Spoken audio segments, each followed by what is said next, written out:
अच्छा जी दोस्तों, बिस्मिल्लाहिर्रहमानिर्रहीम। रब्बिश्रह ली सदरी व यस्सिर ली अमरी वहलुल उक़दतम मिन लिसानी यफ़क़हू क़ौली। हम स्टार्ट कर रहे हैं आज अपना एक और BFT का बैच, विच इज़ दिसंबर 23 और ऑफ कोर्स जून 2024। तो आज चूँकि हमारी पहली क्लास है तो हम इसमें सारा इंट्रोडक्शन से भी डिस्कस करेंगे, सब्जेक्ट का इंट्रोडक्शन भी होगा, मैं अपना भी इंट्रोडक्शन कराऊंगा और उसके बाद हम सिलेबस का इंट्रोडक्शन भी लेंगे, पेपर का इंट्रोडक्शन भी होगा कि इस पेपर में क्या होता है, सब्जेक्ट में क्या होता है। उसके बाद हम अपनी वेबिनार लेक्चर्स इसकी फ़िलासफ़ी कैसे होगी, हम कैसे इस कोर्स को मिलके कवर करेंगे टिल योर एग्ज़ाम प्रिपरेशन तक, इसका ज़िक्र करेंगे आज हम। और फिर हम स्टार्ट भी कर देंगे आज फर्स्ट टॉपिक अपना, इसकी डिस्कशन भी आज स्टार्ट करेंगे क्योंकि वक्त कम और मुकाबला सख्त है। तो ये 3 एरियाज़ पे आज हम बात करेंगे। आज हम इंट्रोडक्शन करेंगे, फिर आज हम अपनी पढ़ने पढ़ाने की फ़िलासफ़ी कैसे होगी उसको डिस्कस किया जाएगा। Till the last day of your exam हम कैसे चीज़ों को लेके चलेंगे, एंड देन फिर ऑफ कोर्स सब्जेक्ट को पढ़ना पढ़ाना स्टार्ट करेंगे। अच्छा जी, मुझे खलीलुल्लाह शेख कहते हैं, ठीक है। और मेरा ब्रीफ इंट्रोडक्शन ये है कि the moment I qualified I started teaching this subject and it's been like around 18-19 years that I've been teaching this subject continuously without a break। and जो मैं experiences आपसे share करूँगा वो actually experiences होंगे of those 18-19 years। तो जो जितने 2500-3000 chartered accountant जिनको हमने जो क्वालिफाई हो गए और कुछ क्वालिफ़िकेशन की फ़ेज़ में हैं, उनके साथ जो इंटरेक्शन हुआ, जो उनकी क्लास डिस्कशंस हुई और एग्ज़ाम प्रिपरेशन के हवाले से बहुत सारे बच्चे merit certificate holders, gold medallist भी रहे, उनमें क्या ख़ासियत थी, उन्होंने कैसे पढ़ाई की, ये सारी बातें मैं आपसे based on those experiences share करूँगा because teaching has been my passion and I have been continuing it since I qualified. Right, so ये मेरा ब्रीफ इंट्रोडक्शन है। मैं आपके अपने इंस्टीट्यूट को भी सर्व करता रहा हूँ। I have been the youngest president of the institute as well. Professionally I have worked in both private and public sector. I have been part of the Shell group as well and I have worked at your favourite organisations like K Electric and PIA as well. ठीक है जी, सो ये मेरा brief introduction हो गया। अब आते हैं, अच्छा कुछ चीज़ें हम आपसे based on because I have been representing Pakistan at IFAC as well, तो ग्लोबल लेवल पे अकाउंटिंग प्रोफेशन कैसे जो है उसकी डिस्कशन कैसे हो रही है, वहाँ रेलेवेंस की बातें, फ्यूचर ऑफ वर्क की बातें क्या हो रही हैं, and what is important for us to stay ahead of the curve, क्योंकि ये क्वालिफिकेशन लेना is one of the most important aspect, but then staying relevant and then creating an impact and being valuable wherever you work is equally important, है ना। क्योंकि दुनिया change भी हो रही है और बड़ी फास्ट चेंज हो रही है। जैसे मैं अभी मेरी IFAC पे डिस्कशन हुई और मैंने एक बात वहाँ भी की, because of being in education and being a PAIB, तो मैंने कहा वहाँ भी उनसे भी मैंने कहा कि हमें अपने आगे जाके एजुकेशन मॉडल को चेंज करना पड़ेगा क्योंकि स्किल सेट्स जो रिक्वायर्ड हैं आगे जाके वो चेंज हो रही हैं। एज एन एग्जांपल आपको एक छोटी सी देता हूँ ताकि डाइग्रेस ना करें। आज तक एक्सेल स्प्रेडशीट का यूज़ ना अकाउंटेंट के लिए एक इम्पॉर्टेंट स्किल सेट रही है ना।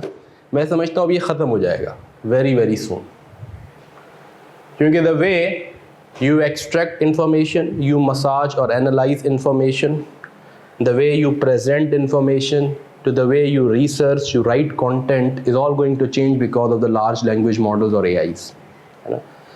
अब वहाँ क्या स्किल सेट है, एक स्किल सेट बता देता हूँ मैं आपको जो कि इंपॉर्टेंट है, वो कहलाती है prompt engineering. Prompt is the command that you give to a software. It has been an important skill set for software engineers for years, but now this skill set is equally important for you and me as well, क्योंकि अब हमने उन models को use करना है। अब मुझे presentation बनाने की ज़रूरत नहीं है। स्लाइड AI का पता नहीं आपने नाम सुना है या नहीं है, आप टेक्स्ट डालें और आपको बेहतरीन अब आपको जितनी अच्छी quality of the command would determine the quality of the output from slide AI, for example, है ना. Chat GPT is one of the many models. तो जितनी अच्छी सेंसिटिविटी एनालिसिस जो हम यहाँ पढ़ते हैं ना, ये चैट जीपीटी से सेकंड से हो जाएगी. But you learn to know how to give the right command to get the right, accurate and reliable answer from that, you know. So the point that I'm trying to say is that our profession would stay relevant. The tool sets that we have been using in the past, like spreadsheets and Office, are going to transform. So that requires new mindset and new skill set. तो इस qualification तो हमारी base है ना, लेकिन इस base के साथ साथ आगे हमें अपने आप को अपग्रेड भी करते रहना है. उसकी बातें भी करेंगे कि दुनिया में क्या बातें हो रही हैं, आपके लिए क्या रेलिवेंट है, because that's also public interest responsibility on me as part of IFAC. We own and we do that public interest work. तो आप लोगों तक ये बात पहुँचाना, जैसे सस्टेनेबिलिटी रिपोर्टिंग है, ये दुनिया में ये कहाँ, उसमें क्या हो रहा है, दुनिया कहाँ जा रही है. तो we'll also talk about those things जैसे जैसे वक्त मिलता जाएगा. So my job would be to open your windows and help you, क्योंकि अब आप इस स्टेज ऑफ लाइफ पे हैं जहाँ ये सेल्फ लर्निंग वाले स्टेज पे हैं आप, है ना, हम सब. तो अब आइए, ये दूसरी ये इंट्रोडक्शन हो गया. जब मैं सब्जेक्ट के इंट्रोडक्शन पे आ रहा हूँ, प्लीज़ इनलार्ज योर स्क्रीन. कैसे करते हैं इनलार्ज स्क्रीन भाई? क्या कर दिया है हमने? हम नज़र नहीं आ रहे लोगों को. फोन के मोबाइल से नहीं हो. अच्छा डन, ठीक है, ओके, नो प्रॉब्लम. अच्छा जी, तो अब हम आ गए. तो ये इंशाल्लाह ड्यूरिंग द कोर्स वर्क जब हम आगे बढ़ेंगे तो हम आपको सब्जेक्ट के साथ साथ एग्ज़ाम प्रिपरेशन के साथ साथ हमारी डिस्कशन का एक इम्पॉर्टेंट एस्पेक्ट ये भी होगा, how to stay relevant. Relevance is important, ठीक है ना. आप देखते हैं ना, कुछ लोग बड़े वैल्यूड होते हैं मार्केट में, कुछ लोग नहीं होते, because they are relevant, they have relevant skill set, है ना. कितने लोगों को पीपीसी का पता है? Google PPC, how many of you know? नहीं, गूगल ना करें. How many of you know Google PPC?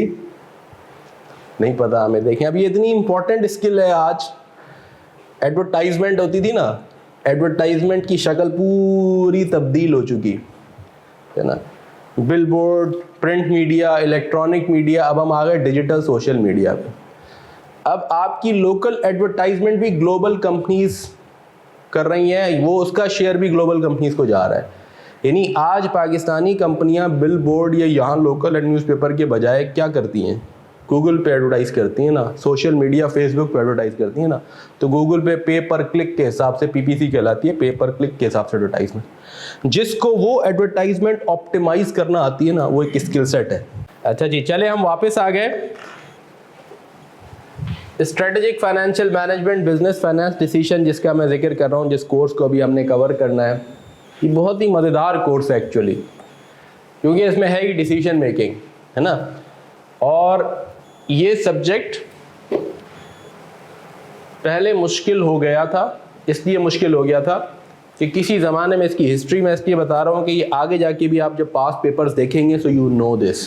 क्योंकि किसी ज़माने में खाली BFD और मैनेजमेंट अकाउंटिंग एक अलग सब्जेक्ट हुआ करता था फाइनल लेवल पे. कॉस्ट अकाउंटिंग का बड़ा बच्चा ये था और BFD हम पढ़ते थे, ठीक है. तो ये 100 मार्क्स के अलग अलग पेपर होते थे.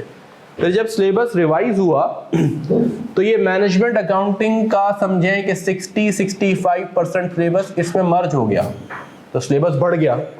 ये सिलेबस ओरिजिनल एज इज रहा, इसमें से 5-10% चीज़ें निकली, इसमें से समझें -5% हुआ और प्लस मैनेजमेंट अकाउंटिंग का 60-65% हो गया. तो ये सिलेबस बहुत बढ़ गया था, है ना.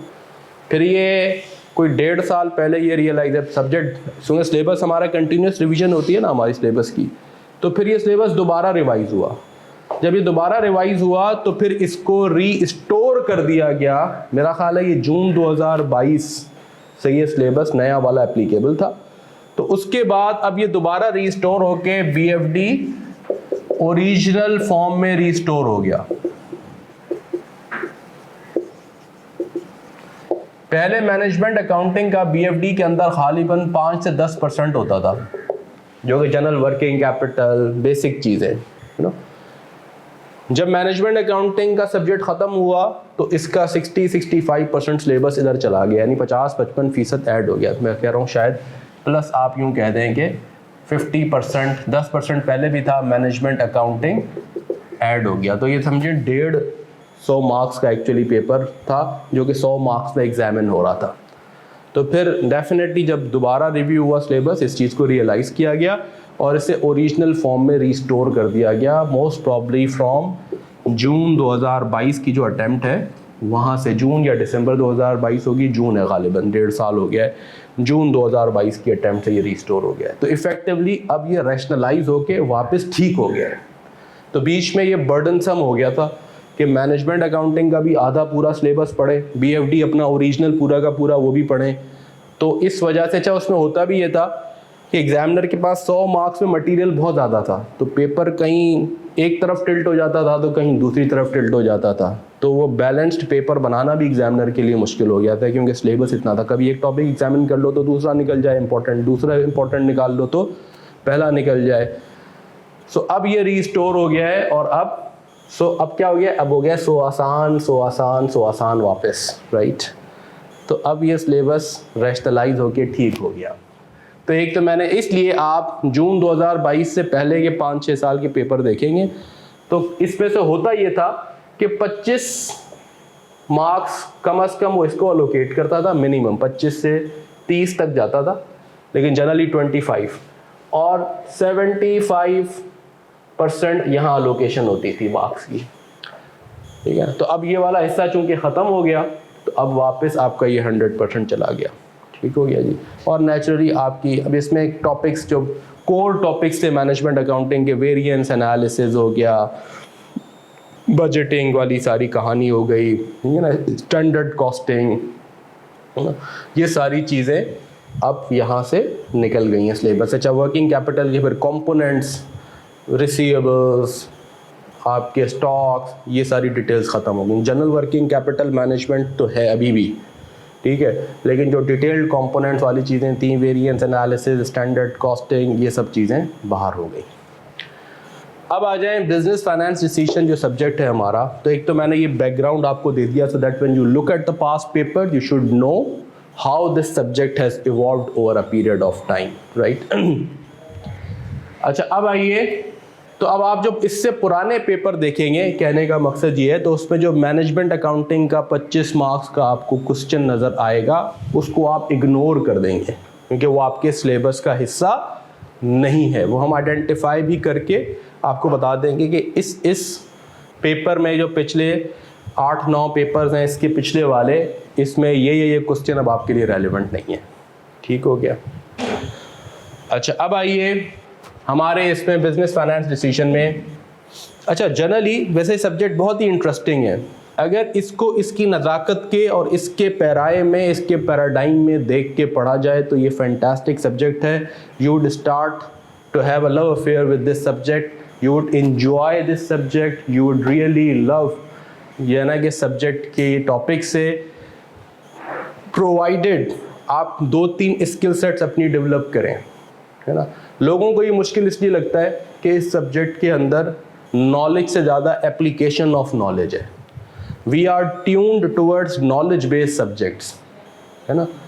और जनरली जो बच्चे कैफ से आते हैं, अब तो खैर कैफ के पेपर्स भी इवॉल्व होके एप्लीकेशन ऑफ नॉलेज ओरिएंटेड हो गए हैं, वहाँ थोड़ा नॉलेज बेस्ड कंटेंट एग्जामिन किया जाता है।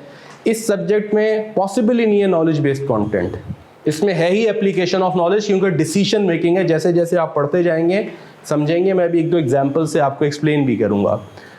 तो ये सब्जेक्ट है application of knowledge rather than knowledge, और मैं भी इसको एक्सप्लेन भी करूंगा। I will explain this subject requires good arithmetic skills, not average, good arithmetic skills. ये जिसकी अच्छी होंगी वो रियली इंजॉय करेगा इसको। मैं इसकी ये वीक होती है हमारी, मैं इसको भी एक्सप्लेन करूंगा कि हमारी अर्थमेटिक स्किल्स वीक होने का मतलब, आपको अनफॉर्चुनेट है ना, फाइनल की कॉपीज में जब हम अपने मॉक वॉक भी करते हैं, हमें ऐसी ऐसी चीज़ें नज़र आती हैं, आप परेशान हो जाते हैं। क्या, हाँ ये नीचे है ना, ये उधर जाके ऊपर हो जाता है। अब ये इक्वेशन है MM थ्योरी की सॉर्ट ऑफ, मतलब अर्थमेटिक स्किल्स रियली वीक है। मतलब ये एनालाइज करते हुए लोग परेशान होते हैं और गलत कर लेते हैं कि यहाँ मैं एन्यूटी लगाऊं या परपेचुटी लगाऊं, कहीं किधर का फॉर्मूला लगा दिया, कहीं किधर का फॉर्मूला लगा दिया, you know, and you lose your lot of easy marks with such mistakes, you know. So हमारी arithmetic skills are important, right. फिर हमारी एनालिटिकल स्किल्स भी होनी चाहिए। Your ability to analyze information and that skill यहाँ आप sharpen करेंगे तो MSA में भी आपको बहुत काम आएगी, क्योंकि MSA में जो है ना, MSA क्या है, MSA 1 या जो 2 है आपका, उसमें कॉम्पिटेंस लेवल चेंज नहीं हो रही। लेवल 3 ICAP कहता है, ICAP के सिलेबस ऐसे बने हुए, लेवल 1 एक सब्जेक्ट की, level 2, level 3 is the highest competency of a subject. तो MSA 2 में बिजनेस मैनेजमेंट और फाइनेंशियल मैनेजमेंट यानी BFD और आपकी बिजनेस मैनेजमेंट का जो सब्जेक्ट है, इन दोनों को आप पास करते हैं, SPM जिसे आप कहते हैं, इन दोनों को जब आप पास करते हैं तो MSA 2 अनलॉक होता है। तो MSA 2 का जब अभी आप कंटेंट सिलेबस देखेंगे, वो कहेगा जो लेवल 3 आपने दोनों सब्जेक्ट्स की अचीव की हुई है ना, कॉम्पिटेंस लेवल वही है। तो अब ये वहाँ क्या हो रहा है, वहाँ केस स्टडी फॉर्म में एनालाइज हो रहा है, वो दोनों को मर्ज करके थोड़ा सा कॉर्पोरेट लॉ का फ्लेवर भी डाल देते हैं, थोड़ा टैक्स का भी डालते हैं, ठीक है ना। तो MSA 2 मुझे टाइम मिले, मैंने एक बार पढ़ाया है, मैं इसकी प्रॉपर रिकॉर्डिंग कर रहा हूँ। शायद इस सब्जेक्ट से ज़्यादा मुझे पढ़ाते हुए मज़ा आया MSA 2, because actually a practical subject.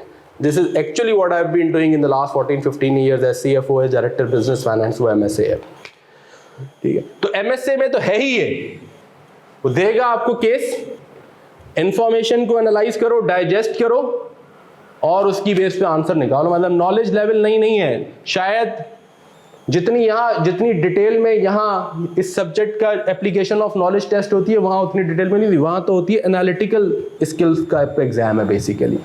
तो जितनी अच्छी हम यहाँ ये शार्पन हो जाएंगी हमारी, ये सब्जेक्ट हमें हेल्प भी करता है बेसिकली इसमें। अवर एबिलिटी टू एनालाइज, आप देखेंगे इसमें शुरू में आपको शायद इस तरह की हो कि अक्सर बच्चे कहते हैं सर वो पूरा क्वेश्चन पढ़ लिया, समझ नहीं आ रहा, सिरा नहीं मिल रहा, पूरा क्वेश्चन गोल है, स्टार्ट कहाँ से करें, यू नो। जैसे नहीं आप वर्ड प्रॉब्लम्स पढ़ते थे, 2 लाइन का वर्ड प्रॉब्लम है, अब समझ नहीं आ रहा ये शुरू कहाँ से होगा, you know, that's where the analytical skill starts. अच्छा मैं एनालाइज किया, अच्छा यहाँ से बात शुरू होगी, you know, getting the right information from the question and starting it, ये चीज़ यहाँ डेवलप होगी हमारी।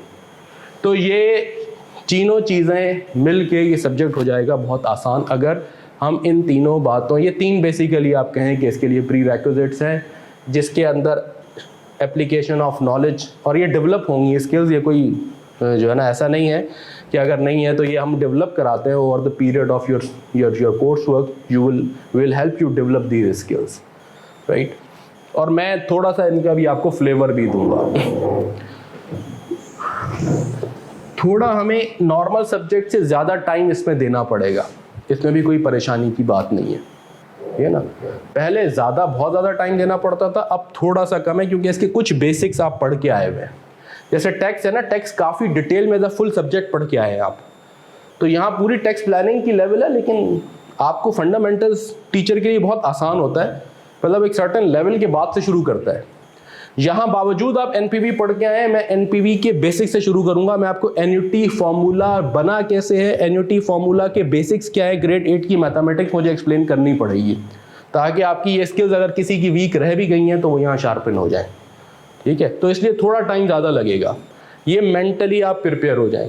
इसमें कोई परेशानी की या इसमें घबराहट की बात नहीं है कि एक सब्जेक्ट में मुझे X टाइम लग रहा है तो यहाँ X + 20% लग रहा है, तो ये नेचुरल है, लगेगा, क्योंकि ऑडिटिंग आप पूरा सब्जेक्ट पढ़ के आए, जो एडवांस ऑडिटिंग है ना, आप MFA में इसके कुछ फ्लेवर देख के आए हैं, लेकिन पूरा फ्लेवर नहीं देख के आए, जो बेसिक्स का पूरा फ्लेवर है, तो इसलिए थोड़ा सा टाइम ज़्यादा लगेगा, ये भी मैं आपको कर लूँ वॉर्न।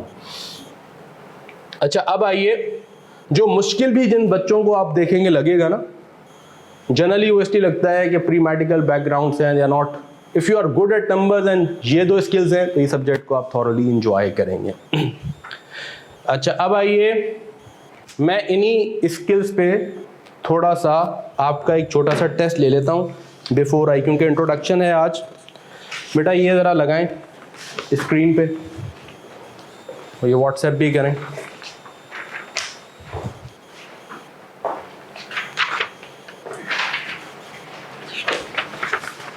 अब मैं इन अर्थमेटिक स्किल और एप्लीकेशन ऑफ नॉलेज इन दो की बात कर रहा हूं अभी आपसे, और एक छोटी सी एग्जाम्पल के थ्रू इसको डिस्कस कर रहा हूं कि ये हमारी स्किल्स इतनी अच्छी नहीं है, ये हम आज एनालाइज करके और हम इस पर वर्क करेंगे तो बहुत अच्छा है। और ये दो स्किल्स है, ठीक है ना। इसके लिए मैंने आपको एक हैंड आउट दिया है।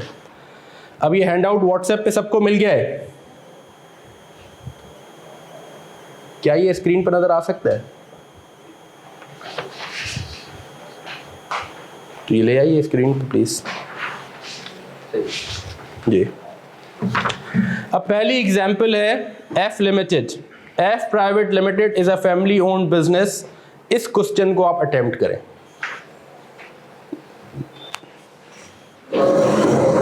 अब आप करें काम, मैं करूं थोड़ा 5 मिनट आ रहा हूं। अच्छा जी, आंसर आना शुरू हो गए भाई, बताते जाएं अपना आंसर। 1913,043 यानी 1.9 मिलियन शेयर्स जी। और बताएं, जो दोस्त ऑनलाइन है चैट बॉक्स में लिखें आपके एग्जिस्टिंग नंबर ऑफ शेयर्स क्या आ गए।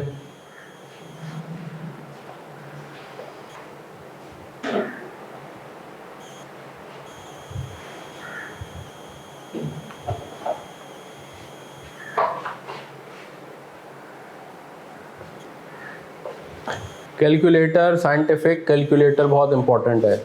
मोबाइल फ़ोन इसलिए पैदा नहीं हुए कि इनसे कैलकुलेशंस की जाएं, ये कम्युनिकेशन डिवाइसेस हैं। हाँ बेटा ये दे दो। अल्लाहु अकबर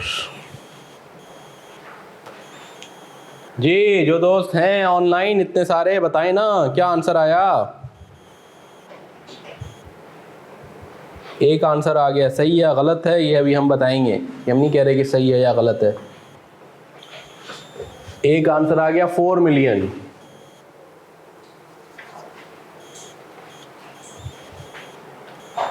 और ठीक है, आयशा का आंसर आ गया 4 मिलियन। और अनस साहब, अतर साहब, फहद, मरियम बताएं। 2.2। एक और आंसर आ गया 2.2।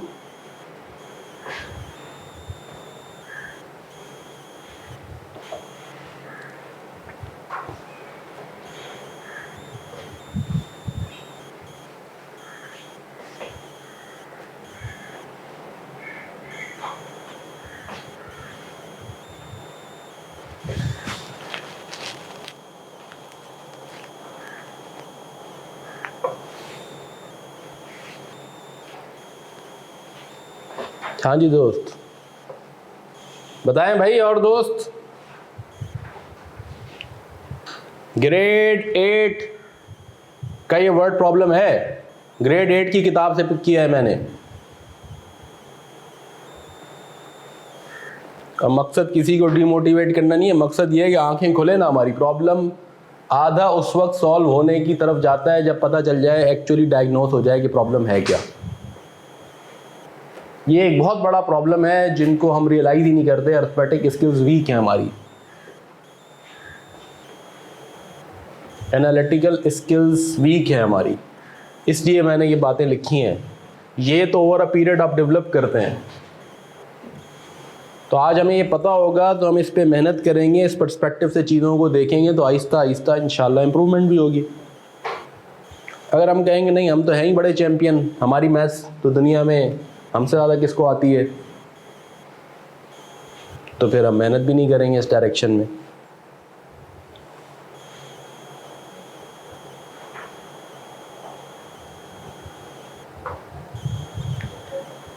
जी और ऑनलाइन दोस्त जवाब दें, लिखें चैट बॉक्स में क्या आंसर आया है। क्या नाश्ता कर रहे हैं घर पे बैठ के क्लास के साथ, क्या कर रहे हैं?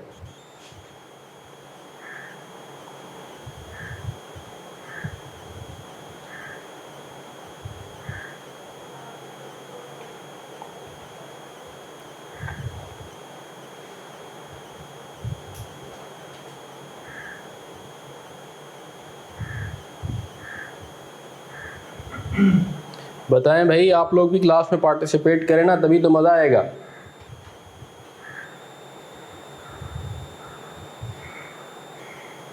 सही या गलत नहीं, एटलीस्ट कंप्लीट तो करें, सही गलत का पता चल जाएगा। एक दानिश साहब ने लिखा है 3 मिलियन।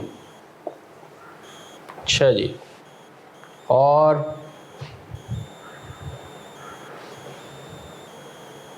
दानिया नहीं, दानिश, हाँ।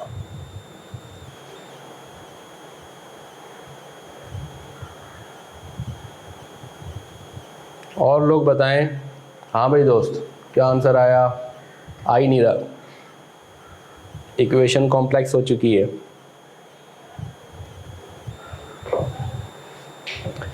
4.6 अब तक की हाईएस्ट बिड, 4.6, यस 4.6। एक और आंसर आ गया। 2.2 लिखा हुआ है, यस 2.2 भी किसी का आया हुआ है। और बताइए।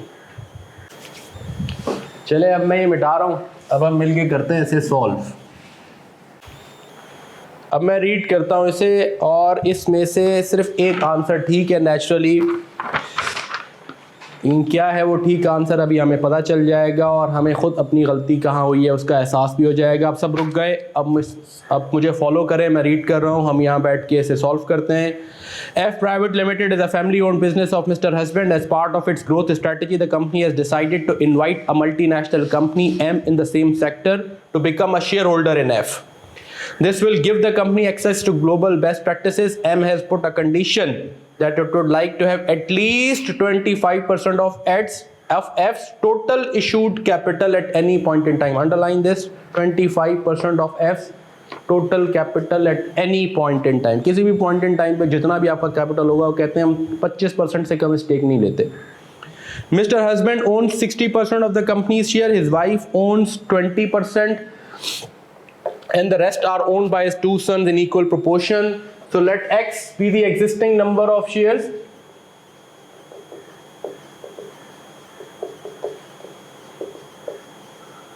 तो इसका मतलब है 60% ऑफ X ओन करता है मिस्टर हस्बैंड, 20% ओन करती हैं इनकी वाइफ, और बाकी उनके 2 बच्चे S1 कह लें और S2 कह लें। ऐसे ही है, तभी 100% बन गया।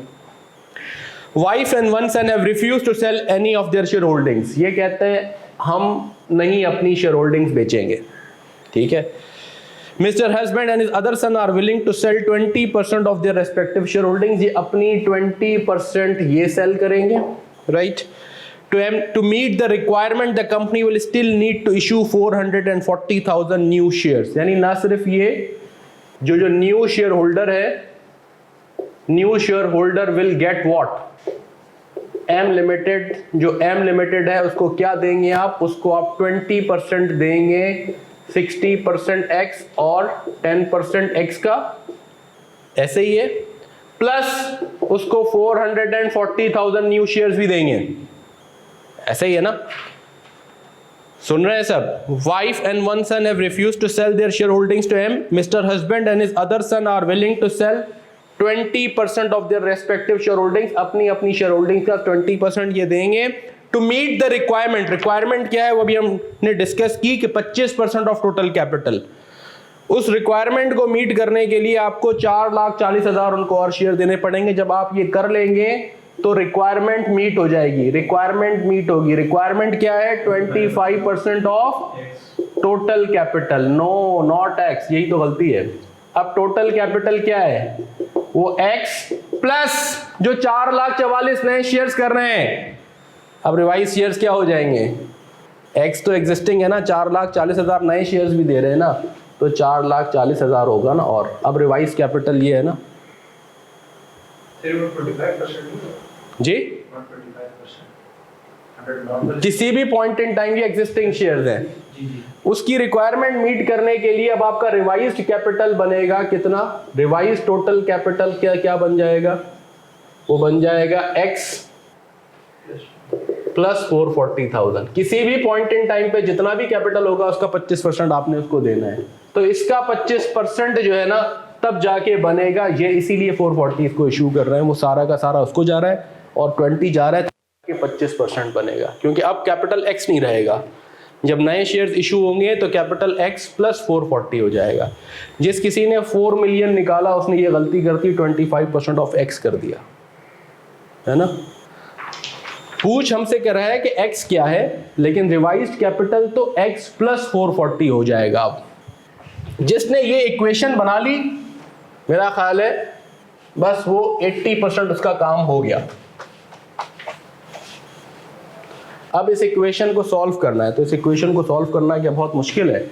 0.2 ये बन जाएगा 0.6x plus 0.1x plus 440,000 is equal to 0.25x plus 440,000। अब आप इसे ऊपर ले जाइए, तो 0.2 इंटू 0.7x ऐसे ही है, plus 440,000 is equal to 0.25x।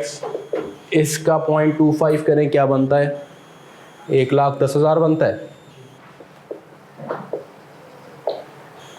अब आप करेंगे 0.14x हो गया प्लस 440,000, 0.25x प्लस 1,10,000।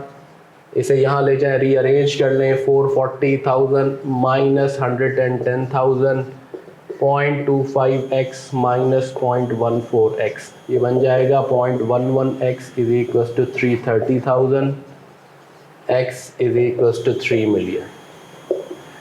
तो देखिए सिर्फ एक हमारे दोस्त ने ये ठीक आंसर दिया, है ना। तो इतने सारे स्टूडेंट में से 5% करेक्ट आंसर, आई कैप का रिजल्ट उससे ज़्यादा ही आता है ना।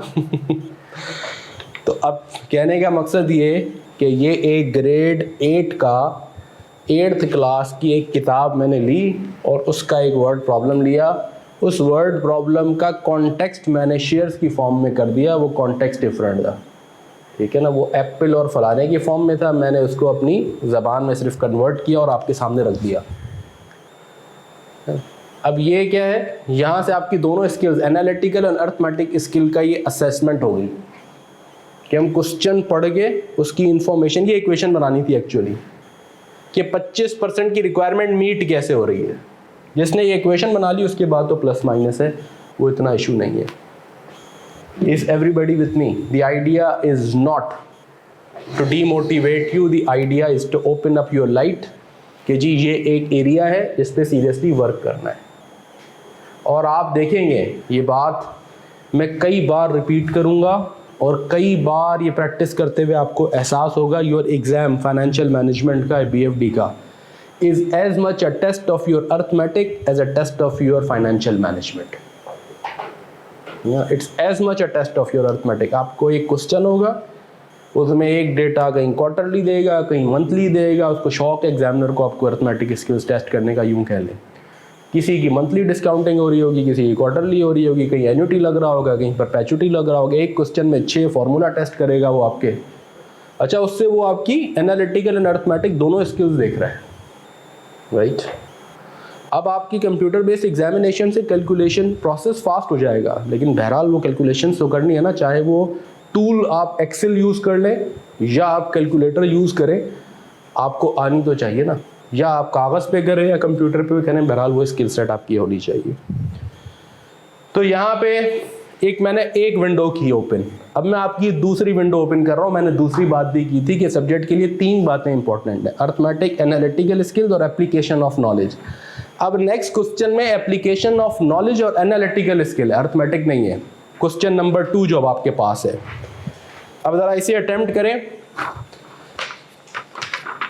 क्योंकि हमने फाइनेंशियल मैनेजमेंट अभी पढ़ी नहीं है, इसलिए मैं IAS2 इन्वेंट्रीज के IAS से ही आपको एक्सप्लेन करने की कोशिश कर रहा हूँ। पढ़ें आप क्वेश्चन को और मुझे बताएं कौन से स्टॉक्स को हम राइट डाउन करेंगे टू NRV। हम पढ़ रहे हैं BFD। आज के लेक्चर में हमने कहा है कि हम कवर करेंगे इंट्रोडक्शन, जो कि चल रही है। उसके बाद हमारी learning, exam preparation, philosophy, lectures webinar कैसे होंगे ये हम डिस्कस करेंगे, हाउ डू वी कवर, और फिर हम फर्स्ट टॉपिक भी अपना डिस्कस करेंगे। तो अभी हम कर रहे हैं इंट्रोडक्शन में हमने आपको बताया है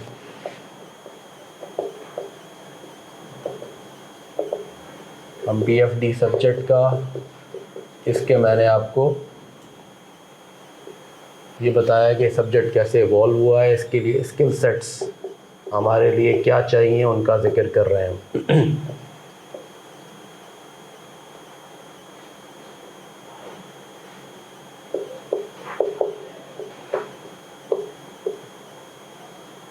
ये जिक्र कर चुके हैं, हम स्किल सेट्स की बात कर रहे हैं। हमने कहा हमें चाहिए अर्थमेटिक स्किल्स,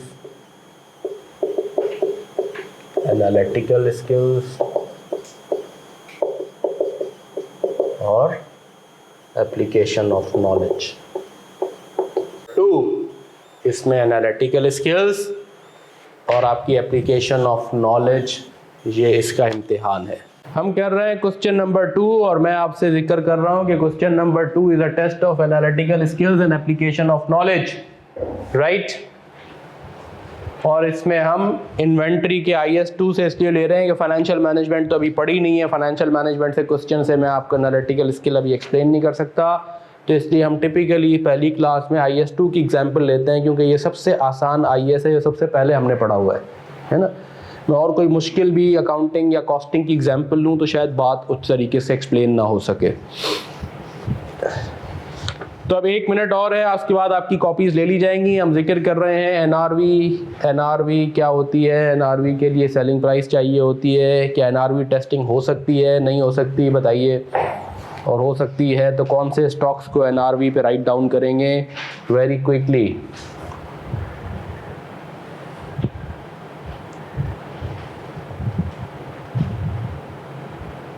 वक्त कम, मुकाबला सख्त। When are stocks written down to NRV?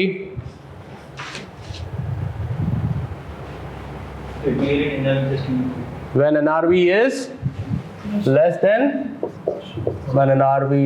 than cost। अगर नेट रियलाइजेबल वैल्यू मेरी कॉस्ट से कम है तो मैं बजाय स्टॉक्स को कॉस्ट पे रखने के मैं उनको अपनी बुक्स में NRV पे रखूंगा, है ना। मैं राइट डाउन कर दूंगा उनको, कम करके उनकी कॉस्ट से उनकी वैल्यूएशन NRV पे करूंगा।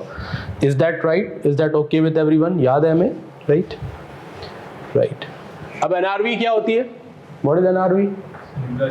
नेट रियलाइजेबल वैल्यू को कैसे डिफाइन करते हैं? Selling price minus cost to sell. अच्छा, जब तक कोई चीज सेल ना हो जाए, ऑफ कोर्स ये सब एस्टिमेटेड ही है। हम कहते हैं estimated selling price minus estimated cost to sell. Word use होता है एस्टिमेटेड इसलिए कि जब तक चीज हो ना जाए तब तक एक्चुअलाइज नहीं हुई, तो एस्टिमेटेड ही है। और कॉस्ट क्या है? कॉस्ट को मैं ऐसे डिफाइन कर सकता हूं, cost is selling price minus GP। ऐसे ही है ना भाई। और ये भी एस्टिमेटेड ही है जब तक कि हो ना जाए।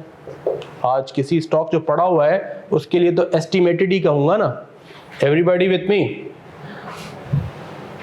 तो अब यहां तक हो गई नॉलेज, ये है नॉलेज।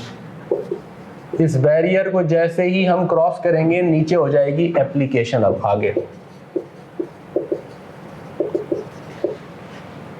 अब मैं सेलिंग प्राइस काट दूं, है ना। अब ये हो जाएगी minus cost to sell is less than minus GP। Inequalities का फंडामेंटल कॉन्सेप्ट ये है कि इसकी साइन अगर आप चेंज कर दें तो इसकी शक्ल चेंज हो जाती है, यानी cost to sell is greater than GP। ऐसा ही है ना। ये मैं अप्लाई कर रहा हूँ अब नॉलेज अपनी, जो पुरानी अर्थमेटिक की बेसिक्स हैं उनको अप्लाई कर रहा हूँ। अब यहाँ तक नॉलेज बेस था, यहाँ एप्लीकेशन शुरू हो गई। इसका मतलब है हर वो स्टॉक जिसकी कॉस्ट टू सेल GP से ज्यादा है वो स्टॉक NRV पे राइट डाउन हो जाएगा। मुझे टोटल कॉस्ट की ज़रूरत नहीं है, मुझे सेलिंग प्राइस की ज़रूरत ही नहीं है। ये क्वेश्चन पढ़ के ऐसा लगता है कि है ये एग्जामिनर से कुछ मिस हो गया है क्या? सेलिंग प्राइस के बगैर एनआरवी टेस्टिंग कैसे होगी, है ना। लेकिन हमें सेलिंग प्राइस की ज़रूरत ही नहीं है। अब आप देखें आइटम नंबर ए के लिए कह रहा है उसकी पैकिंग डैमेज हो गई है। अब एडिशनल कॉस्ट 12 रुपए की लगेगी, तो 8 + 12 क्या बन जाएगा, 20। 20 is greater than 15, it has to be written down to NRV.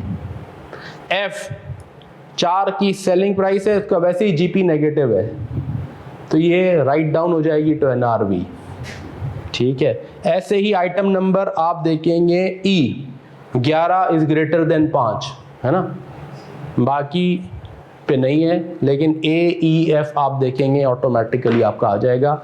मैं मज़ीद डिटेल में नहीं जा रहा, हम आईएएस नहीं पढ़ रहे, लेकिन मैं आपको मेरा जो ऑब्जेक्टिव था इस डेटा को इस छोटे से क्वेश्चन में, एंड आई कैन बेट कि जब ये क्वेश्चन अगर एग्जाम में आ जाए तो 50% तो लोग ये छोड़ के आ जाएंगे कि भाई इसमें सेलिंग प्राइस ही नहीं है, ये तो निकल ही नहीं सकता। सवाल शुरू हो जाएंगे वहाँ से एग्जामिनर से कि डेटा इनकम्प्लीट है, क्वेश्चन ठीक है नहीं है ना, तबसरे हो रहे होंगे, पागल एग्जामिनर, है ना। जबकि ये अच्छा ये सब्जेक्ट है ही एप्लीकेशन, यहाँ बात शुरू ही यहाँ से होती है। हम अज्यूम करते हैं कि ये सब तो अब बेसिक स्टैट्स जो आप पढ़ के आए ना अपने क्यूटी के सब्जेक्ट में, स्टैट्स के फॉर्मूलाज हैं, स्टैंडर्ड डेविएशन वगैरह, उनको यूज़ करके हम पोर्टफोलियो थ्योरी के डिसीजंस करेंगे इन्वेस्टमेंट। तो अभी अंडरस्टूड है कि आपको, आप ये तो पढ़ के आए हुए, है ना, स्टैंडर्ड डेविएशन वगैरह ये सब स्टैट्स में पढ़ के आए हुए, उसकी बेसिस पे डिसीजन कर रहे हैं नीचे। तो ये सब्जेक्ट है ही प्राइमरीली एप्लीकेशन ऑफ नॉलेज। तो हम यहाँ पे आके हमारा माइंड ट्यून्ड कम है to solve these type of questions. We are happy and we are more comfortable. This is our comfort zone, this line, and we need to break that comfort zone of our brain. We need to apply. ठीक है जी, ये दूसरा मेरा point था जो मैं बात कर रहा था इस सब्जेक्ट के लिए। जो इम्पोर्टेंट स्किल सेट हैं वो अरिथमेटिक है, एनालिटिकल है, एप्लीकेशन ऑफ नॉलेज का पर्सपेक्टिव है। तो I tried to make these points clear. इसके लिए छोटी सी एग्जाम्पल्स कराएंगे। Objective was not to demotivate any one of you, objective is that we self assess. This is a problem which is universal. There are exceptional students, लेकिन generally हमें इन areas में सबको work करने की ज़रूरत है। अच्छा, अब आ जाते हैं, जब मैंने आपको स्किल सेट का बता दिया, मैंने आपको ये बताया कि इसका सिलेबस कैसे इवॉल्व हुआ है जून 2022 के बाद। अब ये आसान हो गया है, आसान हो गया है क्योंकि मैनेजमेंट अकाउंटिंग का पोर्शन निकल गया है। अब मैं आता हूँ कि हमारे पास जब सिलेबस है उस सिलेबस का ब्रेकअप क्या है बेटा, इसकी भी लें, तो मैं वो हिस्सा मिटाऊं, फिर मैं थोड़ा सिलेबस की डिस्कशन करूं, ठीक है। और टिपिकली ये सिलेबस एग्जामिनेशन मार्क्स में कैसे तब्दील हो रहा है, ये है आपके पास, मिटा दूं मैं ये। Is this okay? जो हमारे ऑनलाइन दोस्त हैं, कोई सवाल है, कोई क्वेश्चन है, please feel free to write, और इफ इट इज ओके तो लिखा करें ओके। अच्छा जी, अब आइए हमारे सिलेबस का ब्रेकअप क्या है। मैं ब्रॉड ब्रेकअप और लर्निंग ऑब्जेक्टिव्स लिख देता हूं। हमारे सिलेबस के जो टॉपिक्स हैं उनको हम ब्रॉडली डिवाइड करें तो एक मेजर टॉपिक है बेसिक इन्वेस्टमेंट अप्रेजल। इसके अंदर basic investment and financing decisions है। फिर एक है एडवांस्ड इन्वेस्टमेंट अप्रेजल, इसके अंदर है advanced investment and financing decisions. फिर उसके बाद है share valuation, share valuation techniques. फिर है मर्जर्स एंड एक्विजिशंस।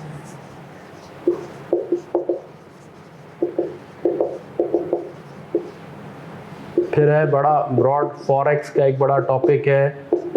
फिर आपका है, मैं लिख देता हूं अदर्स। इस अदर्स के अंदर डिविडेंड पॉलिसी,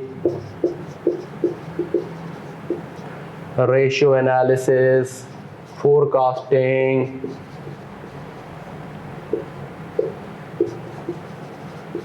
एक्सेट्रा एक्सेट्रा। इसको मैं लिख देता हूं फॉरेक्स एंड रिस्क हेजिंग। ये मैंने ब्रॉड सिलेबस कैटेगरीज बना दी आपकी, broad categories of your syllabus. Basic investment appraisal ये वो है जिसके अंदर, इसके अंदर सबके अंदर ना सब टॉपिक्स हैं फिर बहुत सारे, एनपीवी, आईआरआर ये आपने पढ़ा होगा, sensitivity analysis, capital rationing, asset replacement decisions, lease और borrow, etcetera etcetera. Advance investment appraisal में आपका वैक, CAPM, portfolio theory, APV etcetera etcetera, right. बहुत सारे टॉपिक्स ये दोनों हम मिल के पढ़ते हैं, शेयर वैल्यूएशन और इनका आपस में चोली दामन का साथ है, right. Forex and risk hedging के अंदर आपका एक्सचेंज रिस्क भी है, इंटरेस्ट रेट रिस्क भी है,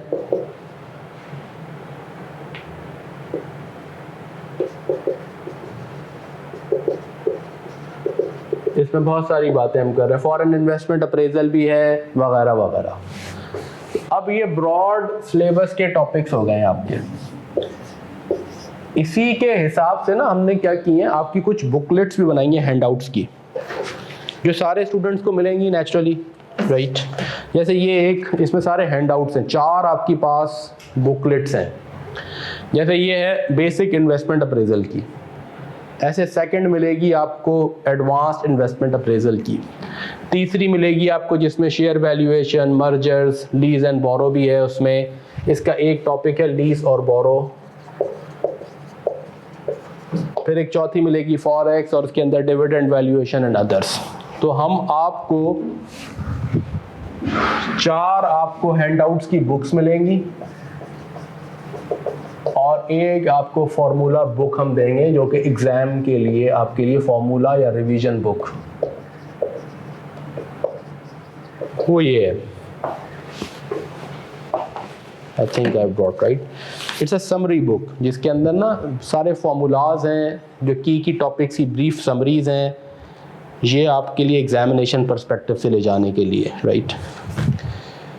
अच्छा, अब from a perspective of preparation इसमें कितना टाइम लगेगा, ये कितना बड़ा टॉपिक है, थोड़ा इसको डिस्कस करते हैं हम। इसी सीक्वेंस में हम अपना सिलेबस भी कवर करेंगे।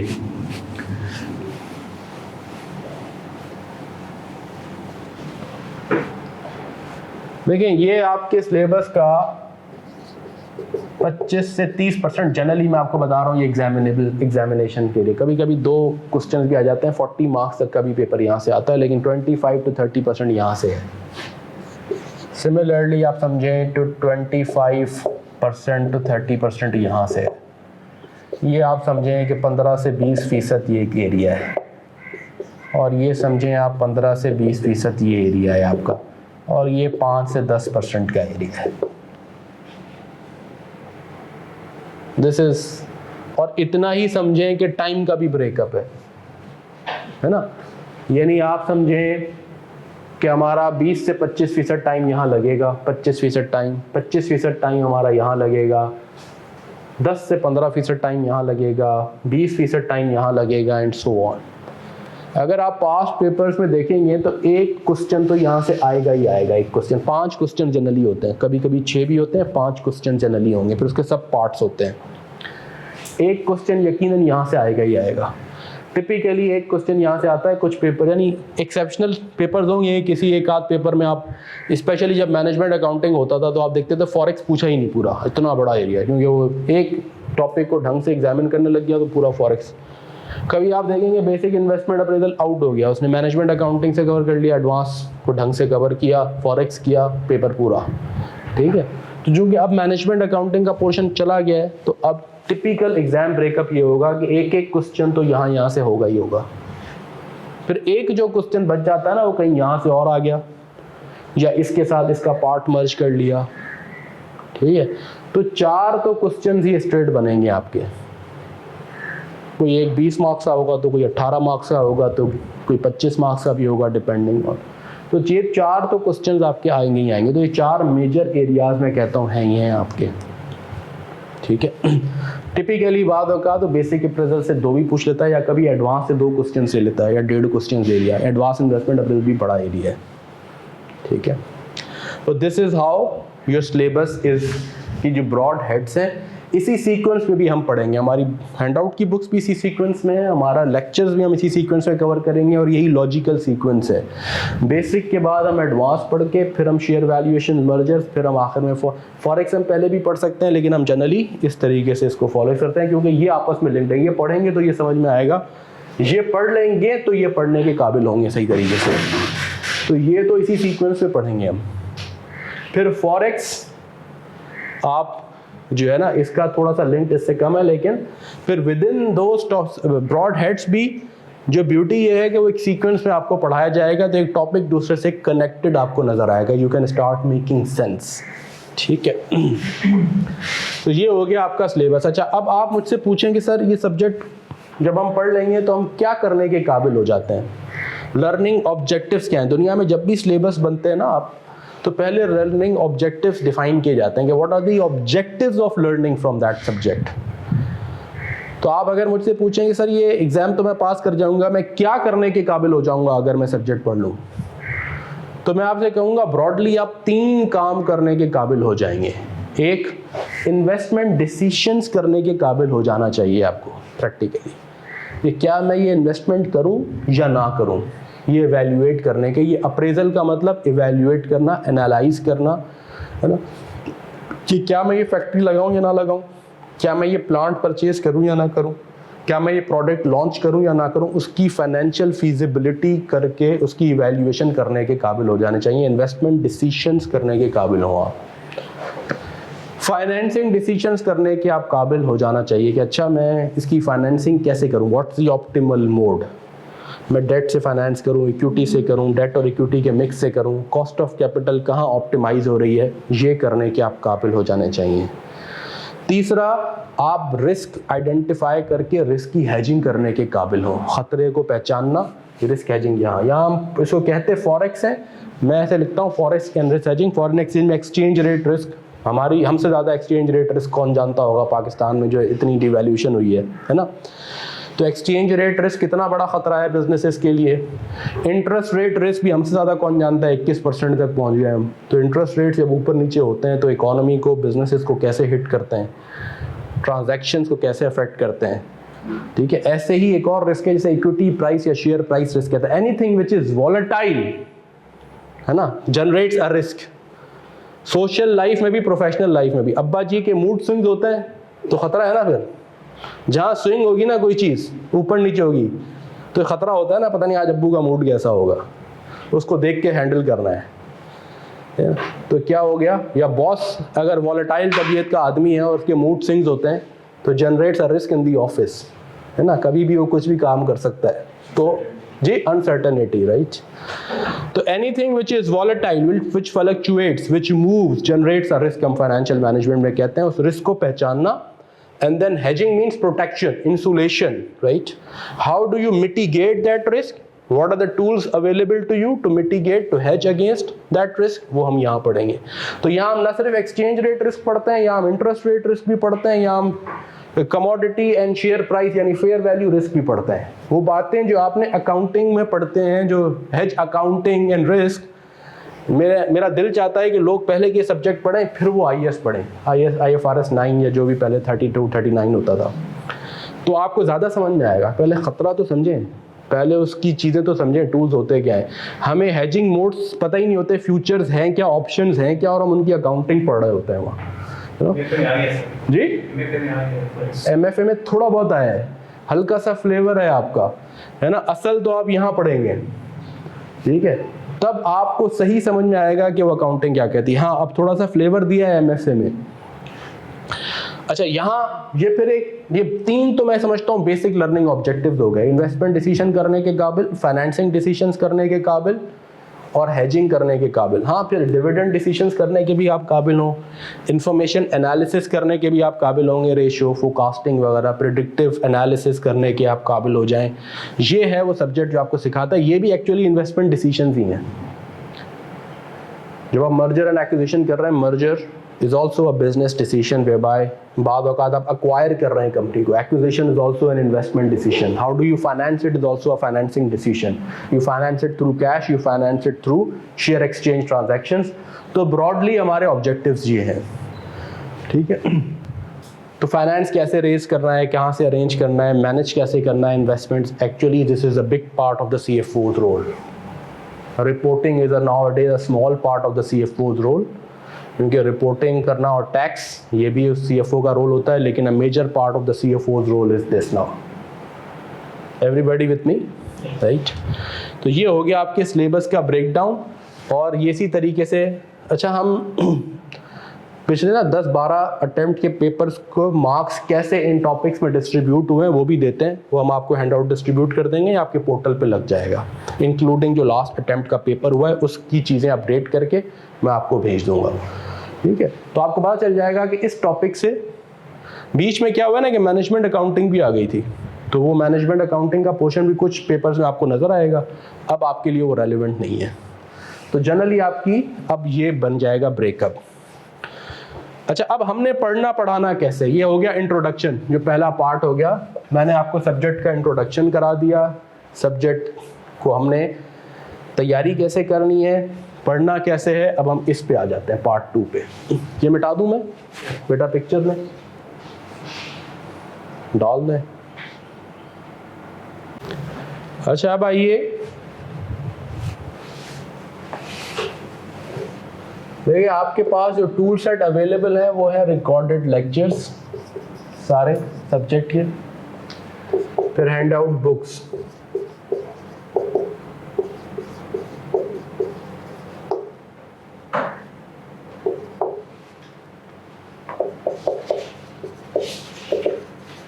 फिर है हमारे वेबिनार्स.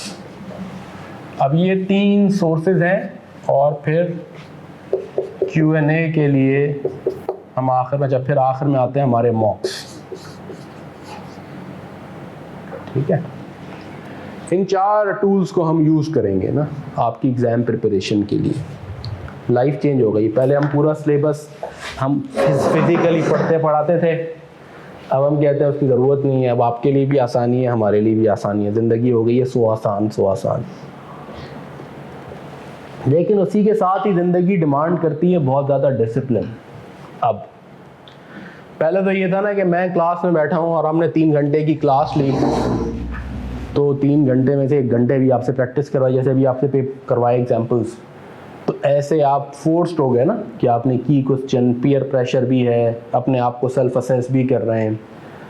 अब ये चीज़ आपने खुद करनी है घर में. अब रिकॉर्डेड लेक्चर मिलेगा आपको. हम क्या करेंगे, हम वीकली बेसिस पे लेक्चर्स अपलोड करेंगे, थोड़ा एडवांस में ही कर रहे होंगे हम. ठीक है ना. अब आपको बेसिक इन्वेस्टमेंट अप्रेजल के लेक्चर्स अपलोड हो गए. लेट्स से कि 3 घंटे से ज़्यादा ही 5 घंटे 6 घंटे के लेक्चर्स अब हैं. वो 6 घंटे का लेक्चर एक्चुअली 9 या 10 घंटे की क्लास है, क्योंकि जो क्लास में डिस्कशन और वो जो वर्किंग टाइम है वो लेक्चर से बाहर है. तो अब आप पे ये बहुत इम्पोर्टेंट होगा कि अब हम करेंगे वीकली वेबिनार, ऐसे ही संडे वंस अ वीक हम मिलेंगे 11 से 1-1:30 बजे, आधा घंटा hair and there. 11 to 2 o'clock हमारा टाइम होगा. ये टाइम आप अपनी कीमती वक्त में से फारिग रखेंगे ताकि हम ये वेबिनार, जो लोग कराची बेस्ड हैं, मेरी रिक्वेस्ट होती है कि आप इन पर्सन आ जाएं. थोड़ी सी संडे के दिन इतनी कम्यूटिंग टाइम भी नहीं है और इतना ज़्यादा ट्रैफिक भी नहीं होता. उन वेबिनार्स का ऑब्जेक्टिव क्या, रिकॉर्डेड लेक्चर्स तो सारे मौजूद हैं. ठीक है ना, पूरे सिलेबस के रिकॉर्डेड, पूरा सिलेबस भी कवर्ड है नेचुरली इसमें, और हम इसको अपडेट भी करते हैं. प्लस इसमें कई सारे पास्ट पेपर्स भी हैं. 5-6 पास्ट पेपर्स तो ऐसे हैं जो कि हमने पूरे एज अ पेपर उसमें अटेम्प्ट किए हुए हैं, तो लेटेस्ट वाले. ठीक है ना. इसमें नेचुरली इसके लेक्चर्स के दौरान भी आपके पास बहुत ज़्यादा प्रैक्टिस है, पास्ट पेपर्स की प्रैक्टिस भी है, और भी मटेरियल है. लेकिन कुछ 5 या 6 पेपर्स तो ऐसे हैं जो कि फिर हमने एज अ पेपर रिकॉर्ड करवाए हैं प्रॉपर, कि भाई आप अटेम्प्ट करेंगे question number 1, question 2, question 3, question 4, question 5. तो you have enough in the recorded lectures, right.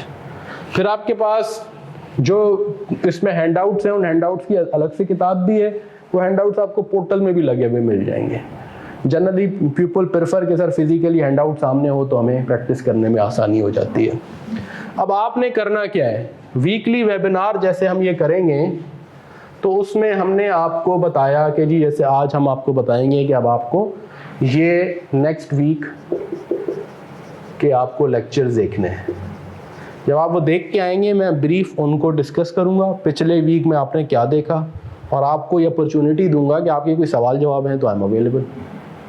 अब यही रह जाता है ना, आपने लेक्चर देख लिया, 70-80% आपके जहन के क्वेश्चन उसमें सॉल्व हो जाएंगे, क्योंकि वो लाइव क्लासेस के हैं बहुत सारे, आप कुछ रिकॉर्डेड हैं।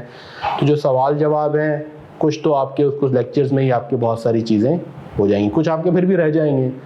तो ये वेबिनार का ऑब्जेक्टिव ही है कि अपने क्वेश्चंस लिख के लाएं, मुझसे डिस्कस करें, ये आपके लिए अपॉर्चुनिटी है। प्लस यानी प्रीवियस वीक की हमारी Q&A हो गया, प्रीवियस वीक का Q&A सेशन हो गया, डिस्कशन सेशन हो गया, और नेक्स्ट वीक की हमने आपको ओरिएंटेशन दी थी कि अब नेक्स्ट वीक में आप ये देखेंगे, अब नेक्स्ट वीक में आप ये देखेंगे। फिर आप नेक्स्ट वीक आए, ठीक है, और आप आके आपने, मैं अज्यूम करूँगा कि आप वो देख के आए, तो आपको मैं थोड़ा सा उसका रिफ्रेशर दूंगा कि पिछले वीक में आपने ये देखा होगा, अब हम ये पढ़ेंगे आगे, और आपको अपॉर्चुनिटी दूंगा। बेसिकली इन वेबिनार्स का ऑब्जेक्टिव आपको ये अपॉर्चुनिटी देना है Q&A। इन वेबिनार्स का ऑब्जेक्टिव आपको सब्जेक्ट की या टॉपिक की नॉलेज देना नहीं है, क्योंकि वो उससे बहुत ज़्यादा डिटेल में रिकॉर्डेड लेक्चर में मौजूद है, पूरी डिटेल्स रिकॉर्डिंग्स है ना वो, और HD हाई क्वालिटी रिकॉर्डिंग्स हैं, आपको मज़ा आएगा देख के। तो यहाँ हम टॉपिक डिस्कस नहीं करें, मैं विंडो ओपनिंग करूँगा, मैं आपको ये बताऊँगा, क्यूरोसिटी क्रिएट करूँगा कि इस टॉपिक में ये मिलेगा आपको, जाके रिकॉर्डेड लेक्चर में देखिएगा, इसमें ये चीज़ें होंगी, इसमें ये चीज़ें होंगी। सो आई लीव द क्यूरोसिटी, ताकि अगले हफ्ते जब आप आएँ तो अब आप देख के आएँ, अब आप मुझसे सवाल जवाब करें। हाँ, कोई टॉपिक ऐसा है आप कहेंगे नहीं सर हमें रिकॉर्डेड लेक्चर में मज़ा नहीं आया, दोबारा एक्सप्लेन कर दें, वो कर दूंगा मैं। वैसे उसकी ज़रूरत 99% नहीं पड़ती। एक आध जगह कुछ दोस्तों ने कहा कि सर ये हमें दोबारा एक्सप्लेन करते हैं, रिकॉर्डेड लेक्चर में हमें सही समझ नहीं आया, तो मैंने कर दी। फिर वो जो कर दी वो भी फिर रिकॉर्डेड लेक्चर में लगी हुई है कहीं, तो वो आपको उसका तो वो मसला नहीं है। तो ये वेबिनार का objective, primary objective is to resolve your queries. अब इसका बेनिफिट आपको कब होगा? आप जब जो है ना रेगुलर क्लासेस, लेक्चर्स, जो रिकॉर्डेड लेक्चर्स हैं, रेगुलरली जब आप रिकॉर्डेड लेक्चर्स देखेंगे, और याद रखें यही है आपका असल इम्तिहान। अब 100% सेल्फ डिसिप्लिन चाहिए इसमें, यही मुश्किल है। जहां आसानी क्रिएट हुई है कि आपका बहुत ज़्यादा टाइम बच गया कम्यूटिंग का, जहां आपके पास ये फ्लेक्सिबिलिटी आ गई इन रिकॉर्डेड के भाई मैं रात को मेरे 14 तबक रोशन होते हैं तो मैं रात को देखूंगा 2 बजे, किसी को फजर के बाद मज़ा आता है तो वो फजर, अपने बायोलॉजिकल टाइम के हिसाब से आप देख रहे हैं। एक बार नहीं समझ में आया मैं 3 बार देख लूँगा। फिर पहले तो किसी की क्लास मिस हो जाती थी ना, बड़ा बेचैन होता था कि यार मुझे किसी का रजिस्टर मिल जाए, पिछली क्लास में क्या हुआ था वो देख लूँ। सर अब 15 मिनट दे दीजिएगा, वो पिछले लेक्चर का दोस्त ने समझाया समझ नहीं आया। अब तो आपके पास डबल फ्लेक्सिबिलिटी आ गई टाइमिंग की भी, और एक लेक्चर 6 बार देख लें आप, ठीक है। लेकिन इसका बेनिफिट कब होगा? उसके बावजूद मैं देखता हूँ अभी प्रिपरेशन लेवल लो है, रिजल्ट ख़राब हो रहा है, हालांकि इतना बड़ा बेनिफिट मिल गया। क्यों? क्योंकि हम देख नहीं रहे टाइम पे, हम ये कह रहे हैं तो बाद में करेंगे, क्योंकि अवेलेबल है ना, तो कंप्लेसेंसी आ गई, ठीक है। जब ज़िंदगी में सहूलत आ जाती है ना तो फिर सुस्ती भी आ जाती है साथ, तो अब सुस्ती आ गई बहुत। वरना तो क्या होता था कि ऑफिस से भाग के पहुंच रहे हैं तो भाई बाय फोर्स आप 125-150 घंटे क्लास में अटेंड करते थे, तो अब वो 125-150 घंटे का करना और फिर फोकस के साथ, विद फोकस। अब इसमें हम क्या डंडियां मारते हैं, मैं आपको ये भी बता देता हूँ, जो कि मेरी रिक्वेस्ट होगी कि ना करें तो आप ही का फ़ायदा है, क्योंकि मेरा और आपका ऑब्जेक्टिव एक है। मैंने दोबारा इम्तिहान में नहीं बैठना, मैं इम्तिहान दे के उसमें गोल्ड मेडल ले चुका। आपका गोल्ड मेडल ही अब मेरा गोल्ड मेडल है, आपकी पास होना ही मेरा पास होना है एक्चुअली, ठीक है। तो अब एंड में बच्चे ऐसे सवालात कर रहे होते हैं व्हाट्सएप पे, और मुझे इतनी तकलीफ होती है, मैं उन्हें एक्सप्लेन नहीं करता, ये नहीं बताता तकलीफ हो रही है। मैं इस क्वेश्चन का आंसर, मेरा फ़र्ज़ है, उनका राइट है पूछना, मेरा फ़र्ज़ है, मैं आंसर करता हूँ, आखिरी दिन तक करूँगा। लेकिन मैं सोचता हूँ कि इसको यही, फिर मैं समझाता हूँ कि बेटा ये तो फलाने लेक्चर में एक्सप्लेन्ड है। अच्छा सर मैं देख लेता हूँ। अब लेक्चर नंबर 12, हाँ 100 150 लेक्चर्स होंगे। बेटा ये तो लेक्चर नंबर 12 में डिस्कस हुआ है, ज़रा जाके देखो तो सही। तो इसका मतलब उसने लेक्चर देखा ही नहीं है सही से, या उसने क्या किया है, वो 1.5 करके आजकल आदत है, वो जल्दी सी स्पीड में चला लो, मल्टीप्लाई बाय 2 वाला जो आता है उससे चला लो। अब उसे समझ, अब होना तो ये चाहिए कि मैं 3 बार देखूं, तो मैं एक बार भी ढंग से नहीं देख रहा, क्योंकि मैंने पोस्टपोन किया हुआ है कि पढ़े हुए ना तो बाद में देख लूंगा जब टाइम होगा। अरे भाई अब जैसे ईद आ रही है ना, ये तो बेस्ट टाइम होता था। हम ईद के टाइम में एक्स्ट्रा क्लासेस रखा करते थे पहले, कि भाई पहला दिन ईद मनाएं, गाय बकरा करें, दूसरे दिन से अपनी कुर्बानी के लिए आ जाएं, ठीक है। दूसरा तीसरे दिन हम क्लास रखा करते थे। तो अब लोग क्या कर रहे हैं, अब कह रहे हैं जी ईद तो मैं 4 दिन मनाऊंगा, पेपर तो मैंने जाके जब वो छुट्टियां मिलेंगी ना अक्टूबर में, तब जाके मैं पढ़ाई शुरू करूंगा। फिर बन जाता है वो, फिर जल्दी जल्दी जल्दी जल्दी जल्दी, क्योंकि मैं कह रहा हूँ इस पर तो x+1 +20% टाइम लगेगा ना, तो आज इसे करेंगे।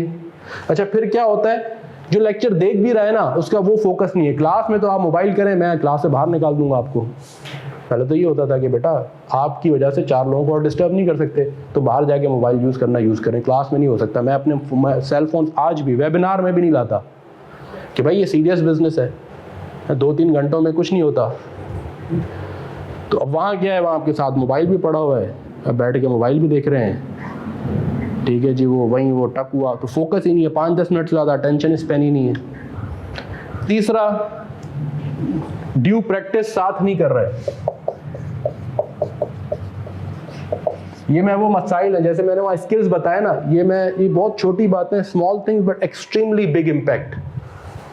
जो बच्चा गोल्ड मेडल लेता है या फर्स्ट अटेम्प्ट में पास करता है और जो नहीं करता ना, उसमें अगर आप देखेंगे ना, कोई ऐसा नहीं है कि इंटेलेक्चुअल लेवल का कोई बहुत फर्क होता है, उसमें ये हैबिट्स का फर्क होता है, द पावर ऑफ हैबिट्स।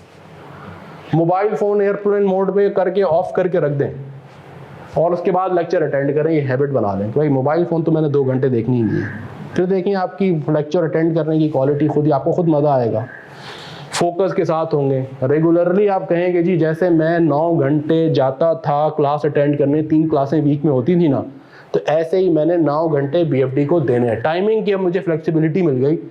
मुझे ये फ्लेक्सिबिलिटी है, क्लास में मैं खा पी नहीं सकता था, साथ में चाय भी पी सकता हूँ, खा भी सकता हूँ, चलो ये फ्लेक्सिबिलिटी है। टाइम अपना है, एक की जगह 2 बार देख सकता हूँ, नहीं समझ में आई सर को वापस ले गया, दोबारा से वो बात सुन ली, तो उसको यूज करें ना। एटलीस्ट 9 आवर्स वीकली आप ये लेक्चर्स पे स्पेंड करेंगे। 9 आवर्स ऐसे लगेंगे, लेक्चर होगा 5-6 घंटे का, लेकिन उसमें 3 घंटे की प्रैक्टिस है, ये वो ड्यू प्रैक्टिस है। अब होता है क्या है, मैंने एक क्वेश्चन दिया ना, अब जैसे ये क्वेश्चन है, अब रिकॉर्डेड लेक्चर में क्वेश्चन आएगा और ठक से सॉल्यूशन नजर आएगा, तो मैं आपसे रिकॉर्डेड लेक्चर में खुद कह रहा हूँ कि बेटा पॉज करें, पहले खुद सॉल्व करें, फिर मेरा सॉल्यूशन देखें, ठीक है। क्लास में तो ये ऑटोमेटिकली हो रहा था, मैंने आपको दिया, आपने किया, मैं रुका हुआ हूँ, ठीक है। जब आपने कंप्लीट किया फिर मैंने सॉल्व किया, तो आप कंपेयर करना आसान है ना कि मुझसे ये गलती हुई, ये ठीक हुआ। रिकॉर्डेड लेक्चर देखते वो लोग क्या करते हैं, क्वेश्चन पढ़ा, अच्छा देखते हैं सर ने कैसे सॉल्व किया, खुद किया ही नहीं, हाँ सर को आता है, ठीक है, अच्छा ये तो मैं कर ही लूंगा ना, मुझे समझ में आ गया। बहुत बड़ा फर्क है इन 2 चीजों में।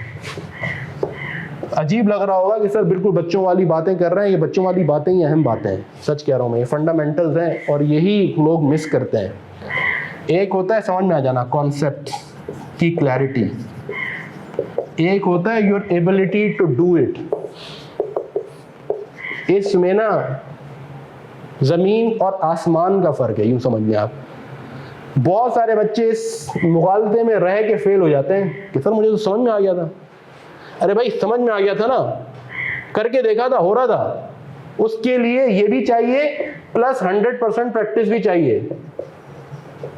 आप एक क्वेश्चन के करके देखिएगा, तजुर्बा ही कर लीजिएगा, एक क्वेश्चन आप देखें और मेरा सॉल्यूशन देख लें, समझ में आ गया, आप उसके बाद 3 दिन के बाद वो क्वेश्चन पढ़ के सॉल्व कीजिएगा, 6 मिस्टेक करेंगे उसके अंदर आप, unless you have the ability. और इसके साथ साथ टाइम मैनेजमेंट भी हो जाती है साथ साथ आपकी। जब आप, और सर कहते हैं सर वो पेपर पूरा ही नहीं हुआ था, पेपर बड़ा लेंदी था, भाई पेपर कहाँ से लेंदी था, पेपर तो ठीक था, पेपर तो बनता ही ऐसे कि 90-95% आप अटेम्प्ट कर सकते थे, आपने 65-70 का क्यों हुआ, नहीं सर पेपर लेंदी था। पेपर लेंदी नहीं था बेटा, तुम्हारी स्पीड ही नहीं थी, तुमने प्रैक्टिस ही नहीं की थी। तुम जब प्रैक्टिस करते थे तो एक कागज में तुम 4 सवाल करते थे, तुमने ढंग के कभी लिख के देखा ही नहीं। अब एग्जाम में जब तुम्हें पूरे बनानी पड़ रही है वर्किंग, तो तुम्हारा हाथ चल ही नहीं रहा।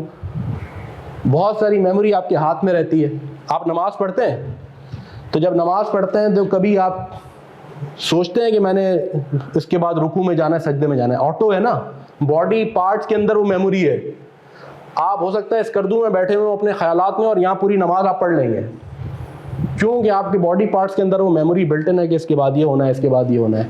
कभी आप दफ्तर से घर जाते हैं, सोचते हैं मैंने कौन सा रास्ता करना है, खुद ही रास्ता ले जाता है। मैंने घर चेंज किया अभी कुछ दिनों पहले, तो 4 बार ऐसा हुआ कि मैं निकला दफ्तर से पुराने घर पहुंच गया, क्योंकि मैं अपने ख्यालात में था, वो मेरे बॉडी पार्ट्स और मेरे माइंड में तो वही रास्ता था। मैं पहुंचा, फिर मैंने कहा अच्छा ये तो मेरा घर नहीं है फिर तो ये बात, ये किसी भी साइकोलॉजिस्ट से, किसी भी जरा उससे पूछेंगे ना, आपको ये बात बताएगा, और ये बड़ी इंपॉर्टेंट बात है। Your ability to do it, वो आपके हाथ में रहेगी। ठीक है, तो ये 4 चीज़ें करनी है आपने वीकली लेक्चर्स देखने हैं। वो लेक्चर करते हुए जैसे क्लास में, अब मैंने कहा कि इसे आप पॉज करें, खुद सॉल्व करें, फिर सॉल्यूशन देखें, तो आपने पॉज करना है, खुद से ढंग से सॉल्व करना है। जैसे पहले 4-4 रजिस्टर आप भरते थे, ऐसे रजिस्टर भरे होंगे तो काम होगा। अनटिल कि आप कंप्यूटर बेस्ड में आए, कंप्यूटर बेस्ड पे यानी प्रैक्टिस करें। अगर कंप्यूटर बेस्ड आपने एग्जाम देना है तो बिल्कुल ऐसे सॉल्व करें जैसे मैं ये बात कहता हूँ। ये आप लिख लें, your class work, your exam work is a reflection of your class work या vice versa. The quality of your class work will be the quality of your exam work. अचानक से स्पीड चेंज नहीं हो जाती, अचानक से जो है ना आपको हीरे मोती बनाना शुरू नहीं कर देंगे, अचानक से कैलकुलेशन फास्ट नहीं हो जाएगी, टाइपिंग स्पीड फास्ट नहीं हो जाएगी। जो क्वालिटी काम यहाँ होता है ना, वो वहीं रिफ्लेक्ट होता है। जो गोल्ड मेडलिस्ट बच्चा होता है ना, वो हमें ऐसे नज़र आ जाता है कि भाई ये इस क्वालिटी का यहाँ पे काम कर रहा है, इस स्पीड से, ये स्किल्स हैं, ये वैसे ही शाइन करेगा। ये टीचर ऐसे असेस करता है।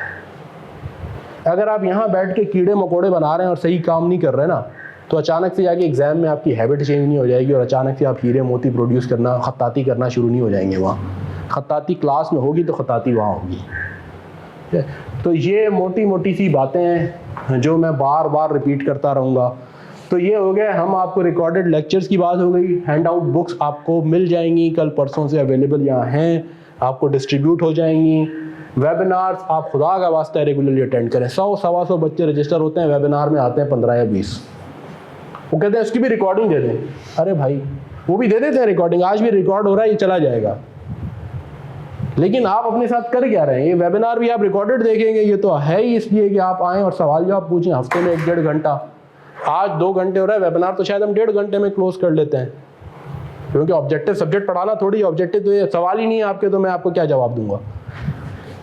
तो क्योंकि आप वेबिनार में आते नहीं हैं, वेबिनार में लेक्चर देख के नहीं आते, फिर आखिरी दिनों में आप ऐसे ऐसे सवालात कर रहे होते हैं कि मैं तो जवाब दे रहा होता हूँ, मुझे तकलीफ हो रही होती है, इसका मतलब है बच्चों ने लेक्चर ही नहीं देखे ढंग से। फिर कहते हैं हाँ सर लेक्चर देखा, सर क्या अच्छा एक्सप्लेन किया था आपने। भाई खुदा के बंदे, अच्छा तो एक्सप्लेन किया था, पहले पढ़ते ना। फिर आखिर में चाहिए भी बड़ी तकलीफ, मॉक्स। ये मॉक्स हम इसलिए कराते हैं ताकि सिमुलेशन हो एग्ज़ाम की।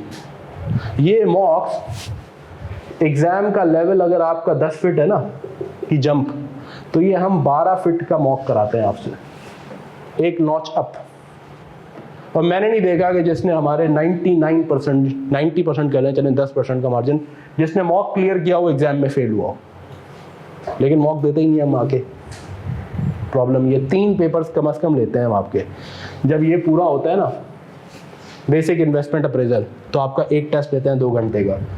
फिर एडवांस और शेयर वैल्यूएशन होता है, दूसरा लेते हैं। फिर जब फॉरेक्स और ये पूरा होता है, फिर पूरा मॉक लेते हैं। अब आप फिर बोलेंगे 100-125 में से कितने बच्चे मॉक देने आते हैं? 10 भी नहीं आते। जिसमें हम ये बेनिफिट दे रहे हैं आपको कि भाई आप ये, अच्छा उसमें भी ये करते हैं बिल्कुल आई कैप स्टाइल से। मैं वो पेपर नहीं बनाता, मैं किसी से कहता हूँ मुझे बना के दो, ठीक है। उसको मैं रिव्यू कर लेता हूँ बाद में कि भाई ठीक है इसने अप्रोप्रिएट बनाया है, लेकिन बनवाता किसी और से हूँ, ठीक है। और चेकिंग भी किसी और से कराता हूँ और कहता हूँ थोड़ी टाइट मार्किंग करो,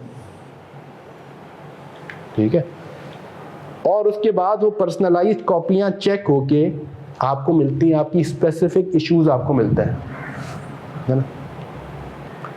तो अब ये बेनिफिट आप अवेल करेंगे तो फ़ायदा ना। वो भी कहते हैं सर वो मॉक की ना मॉक दे दें और मॉक का सॉल्यूशन दे दीजिएगा।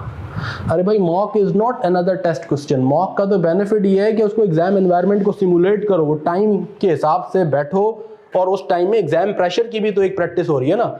एग्जाम प्रेशर हैंडल करने का बेस्ट तरीका ये है कि सिमुलेट कर लो, है ना। मैं आपको बताऊं अपने ये 20 साल में मैंने ऐसे बहुत सारे बच्चे देखे जो अपने आप से सीरियस थे। उन्होंने कहा सर मेरा पिछला पेपर फेल हो गया। मॉक का एक फ़ायदा ये भी होता है कि आपको पता चलता है आपके ब्लाइंड स्पॉट्स क्या। सर मुझे समझ नहीं आ रहा मैं क्यों फेल हुआ। मैं उन्हें एक ही काम कहता हूँ, मैं डिस्कशन ही नहीं करता, बेटा जो पिछला पेपर कहा किया था ना रख करके आ जाओ। सर याद नहीं है। मैंने कहा हो नहीं सकता, जब करने बैठे को याद आ जाएगा क्या किया था। जब करने बैठोगे ना, भले महीना भी गुजर गया है कि मैंने ये इतनी अल्लाह ने माइंड में मेमोरी रखी है, और जैसे एग्जाम में किया था वैसे करके आ जाओ। जब वो करके आते हैं ना, मैं मार्किंग करता हूँ। आप यकीन करें 19-20 के फ़र्क के साथ उनकी मार्किंग होती है एग्जाम की।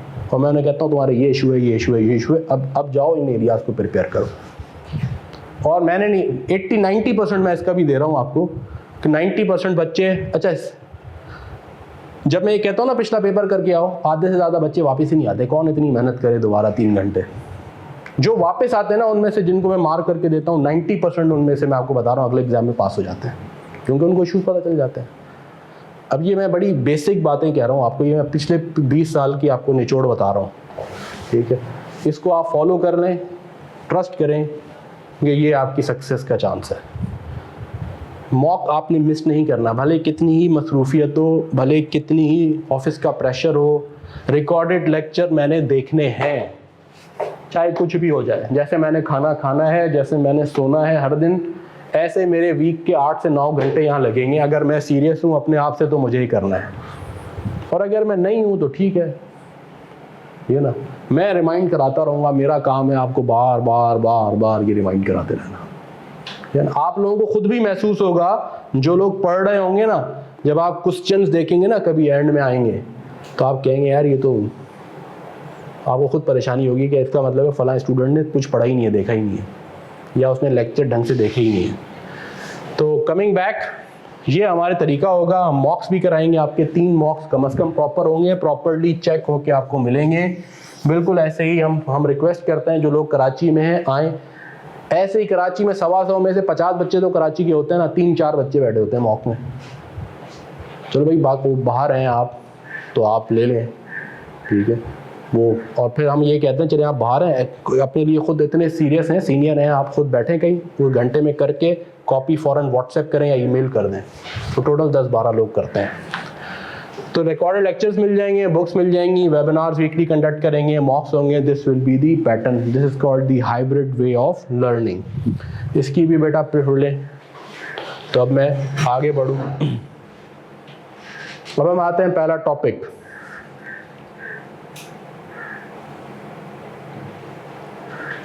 हम स्टार्ट करेंगे with basic investment appraisal.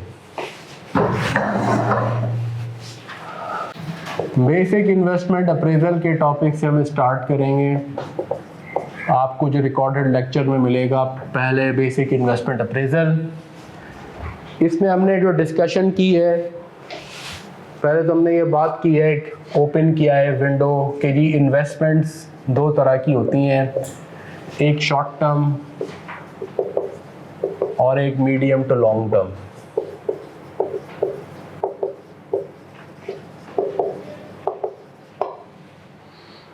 Short term investments are part of your working capital management. Surplus funds हैं, 3 महीने, 6 महीने, 9 महीने के लिए इन्वेस्ट कर दूं।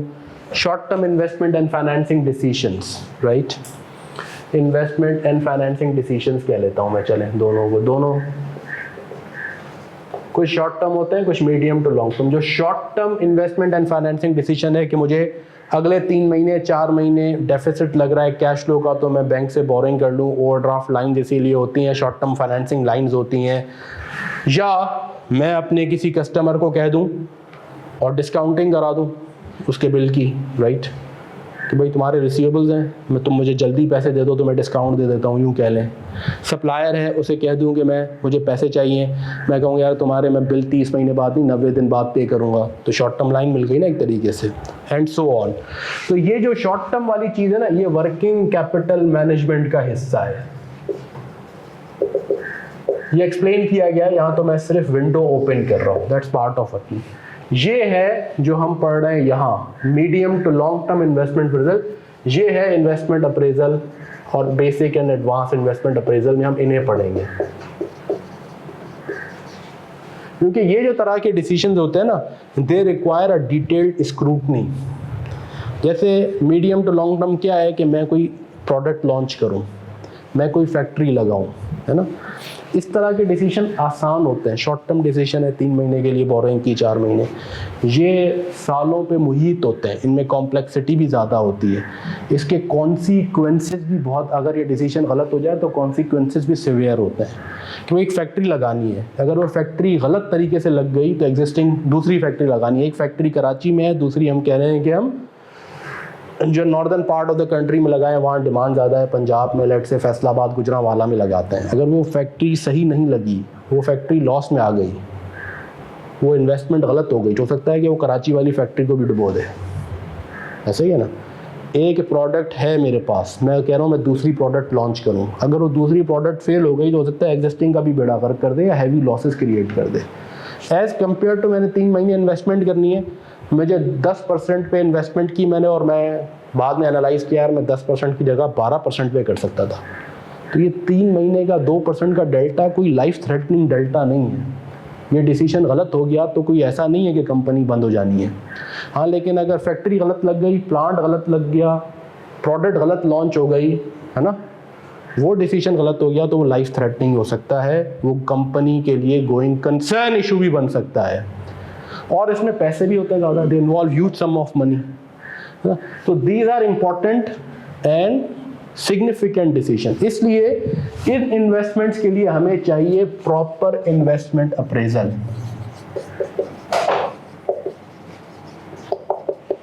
डिटेल्ड इन्वेस्टमेंट अप्रेजल चाहिए। Appraisal means analysis, feasibility, proper इसकी हम बनाएंगे, ठीक है ना।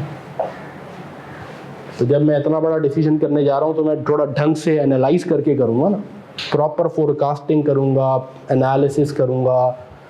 इसके जो टूल्स हैं वो हम पढ़ते हैं यहाँ, tools, techniques of investment appraisal.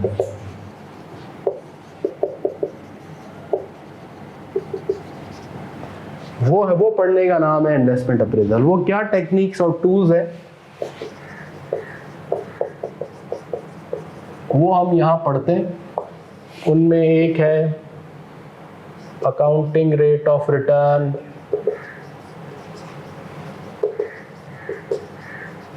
ARR या रॉस टेक्निक भी कहते हैं। रॉस समझते हैं, रिटर्न ऑन कैपिटल एम्प्लॉयड, एक रॉस टेक्निक है, ठीक है। एक है पे बैक पीरियड, और फिर आती हैं डिस्काउंटेड कैश फ्लो टेक्निक्स। ये बातें आपने MFA में थोड़ी बहुत पढ़ी होंगी।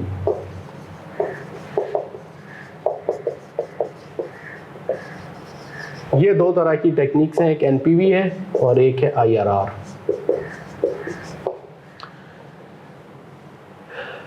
ये टेक्निक बहुत ज़्यादा यूज़ नहीं होती। अकाउंटिंग रेट ऑफ रिटर्न या पेबैक क्यों नहीं होती, ये बात भी डिस्कस की गई है। क्यों हम इस टेक्निक पे बहुत ज़्यादा रिलाई नहीं करते, क्योंकि ये अकाउंटिंग फिगर्स की बेस पे है, which are subject to a lot of accounting estimates, assumptions. Payback period is not a full-fledged model. Payback period भी 2 तरह के होते हैं, एक नॉर्मल और एक discounted payback period.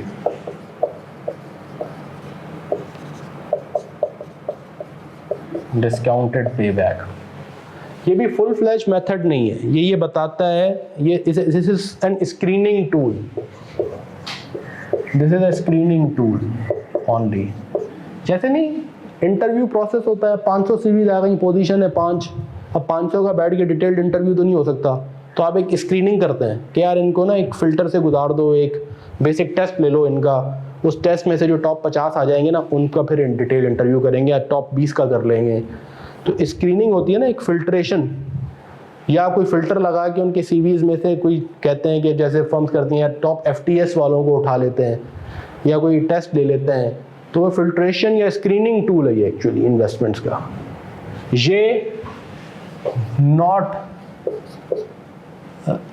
Fully reliable, ये रिलायबल टूल हम नहीं कहते। हाँ, इसके अपने कुछ पॉजिटिव्स हैं, लेकिन ये फुल्ली रिलायबल नहीं है। तो इफेक्टिवली यही टेक्निक्स बच गई जो कि रिलायबल है और जो वाइडली यूज्ड होती हैं।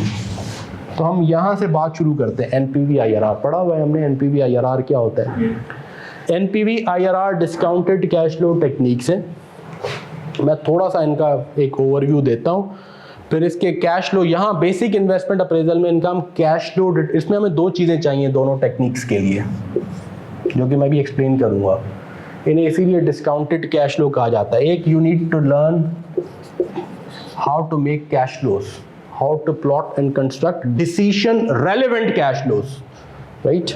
और दूसरा discount rate. Cash flow determination is part of basic investment appraisal. Discount rate determination is part of advanced investment appraisal. This is part of basic investment appraisal. यहाँ इफेक्टिवली हम सीखते हैं कैश फ्लो के dos and don'ts, और advance investment appraisal में हम पूरा पढ़ते हैं डिस्काउंट रेट की सही डिटर्मिनेशन। तब जाके हमारी ये टेक्निक्स पूरी होती हैं, राइट।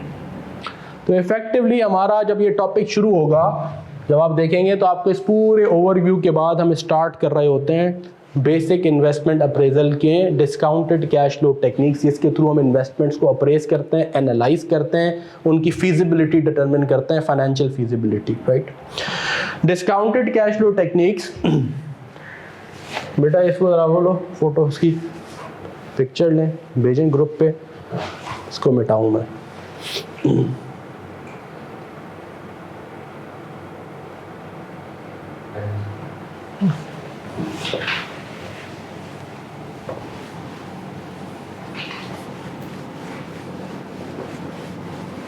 तो इसके डूज एंड डोंट्स पढ़ते हैं हम यहाँ। मैं अभी थोड़ा सा एक्सप्लेन करता हूँ इसको। तो हम स्टार्ट करेंगे, ये बात में हम ये भी डिस्कस किया है, काउंटिंग रेट ऑफ रिटर्न, पे बैक पीरियड भी हमने पढ़ा है, लेकिन जो फंडामेंटली जो हम टाइम स्पेंड करेंगे वो हम करते हैं किस पे? NPV and IRR discounted cash flow techniques.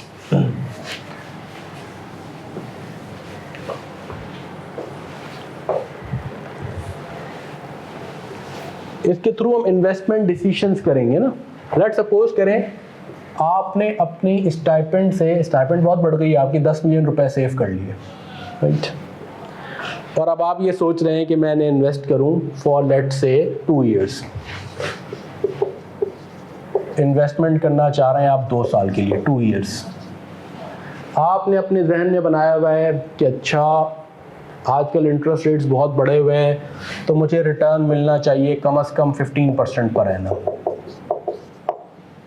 आप सोच रहे हैं कि बेहतर मुस्तकबिल के लिए आगे वाले हालात पता नहीं क्या हो, अनसर्टेनिटी बहुत है, तो क्यों ना अपनी सेविंग्स को 2 साल के लिए मैं इन्वेस्ट कर लूँ, ताकि 2 साल बाद एक अमाउंट आ जाए जिससे मैं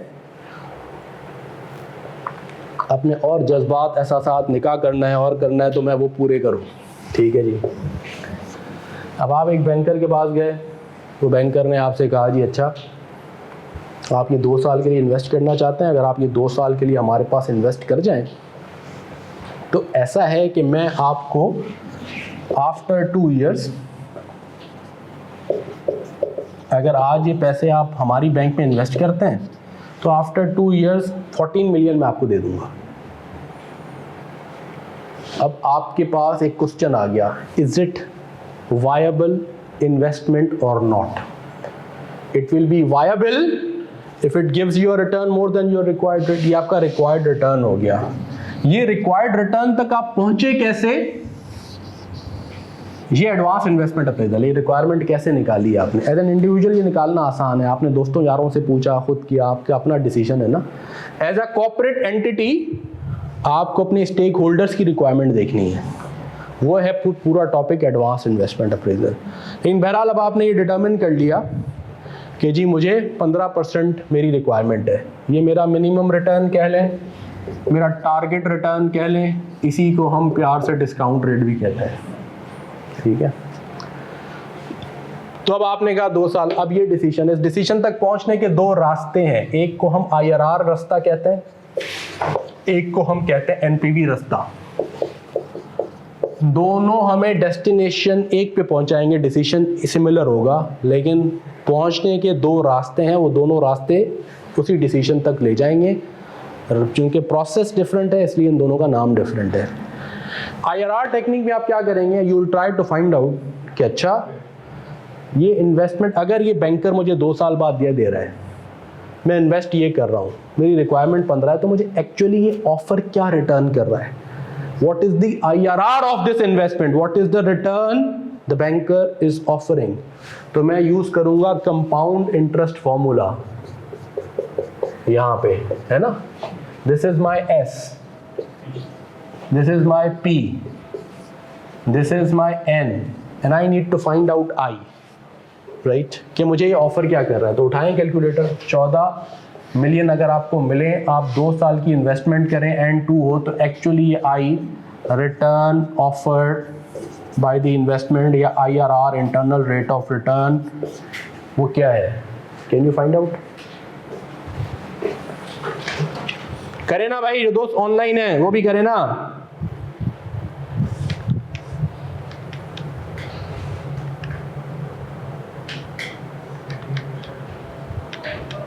$18.32%, 18.3 कह देते हैं। सिंस 18.3, अब मैं खाली 18.3 का क्या करूं, इसे क्या करूंगा, कंपेयर करूंगा, इसका मुकाबला कराऊंगा वर्सेस द टारगेट रेट। ये मुझे एक्चुअली मिल रहा है, माई टारगेट रेट इज 15, तो मैं क्या कहूंगा, this is greater than 15, yes we should invest, yes we should invest, yes we should invest, it's a good investment, it is offering a return greater than the required rate. दूसरा तरीका जिसे आप NPV कहते हैं, सुन रहे हैं सब, और कोई कॉपी करने नहीं लगा हुआ, कैलकुलेशन में मेरा साथ नहीं है तो पिक्चर में मिल जाएगी, या आपको बाद में कॉपी कर लीजिएगा। दूसरा तरीका ये है कि मैं ये सोचूं, अच्छा अब जरा सुन रहे हैं, ये एनपीवी भी हम पढ़ के आते हैं लेकिन हमें इसके फंडामेंटल्स प्रॉपर्ली क्लियर ही नहीं होते। दूसरा तरीका ये है कि मैं कहूं, अच्छा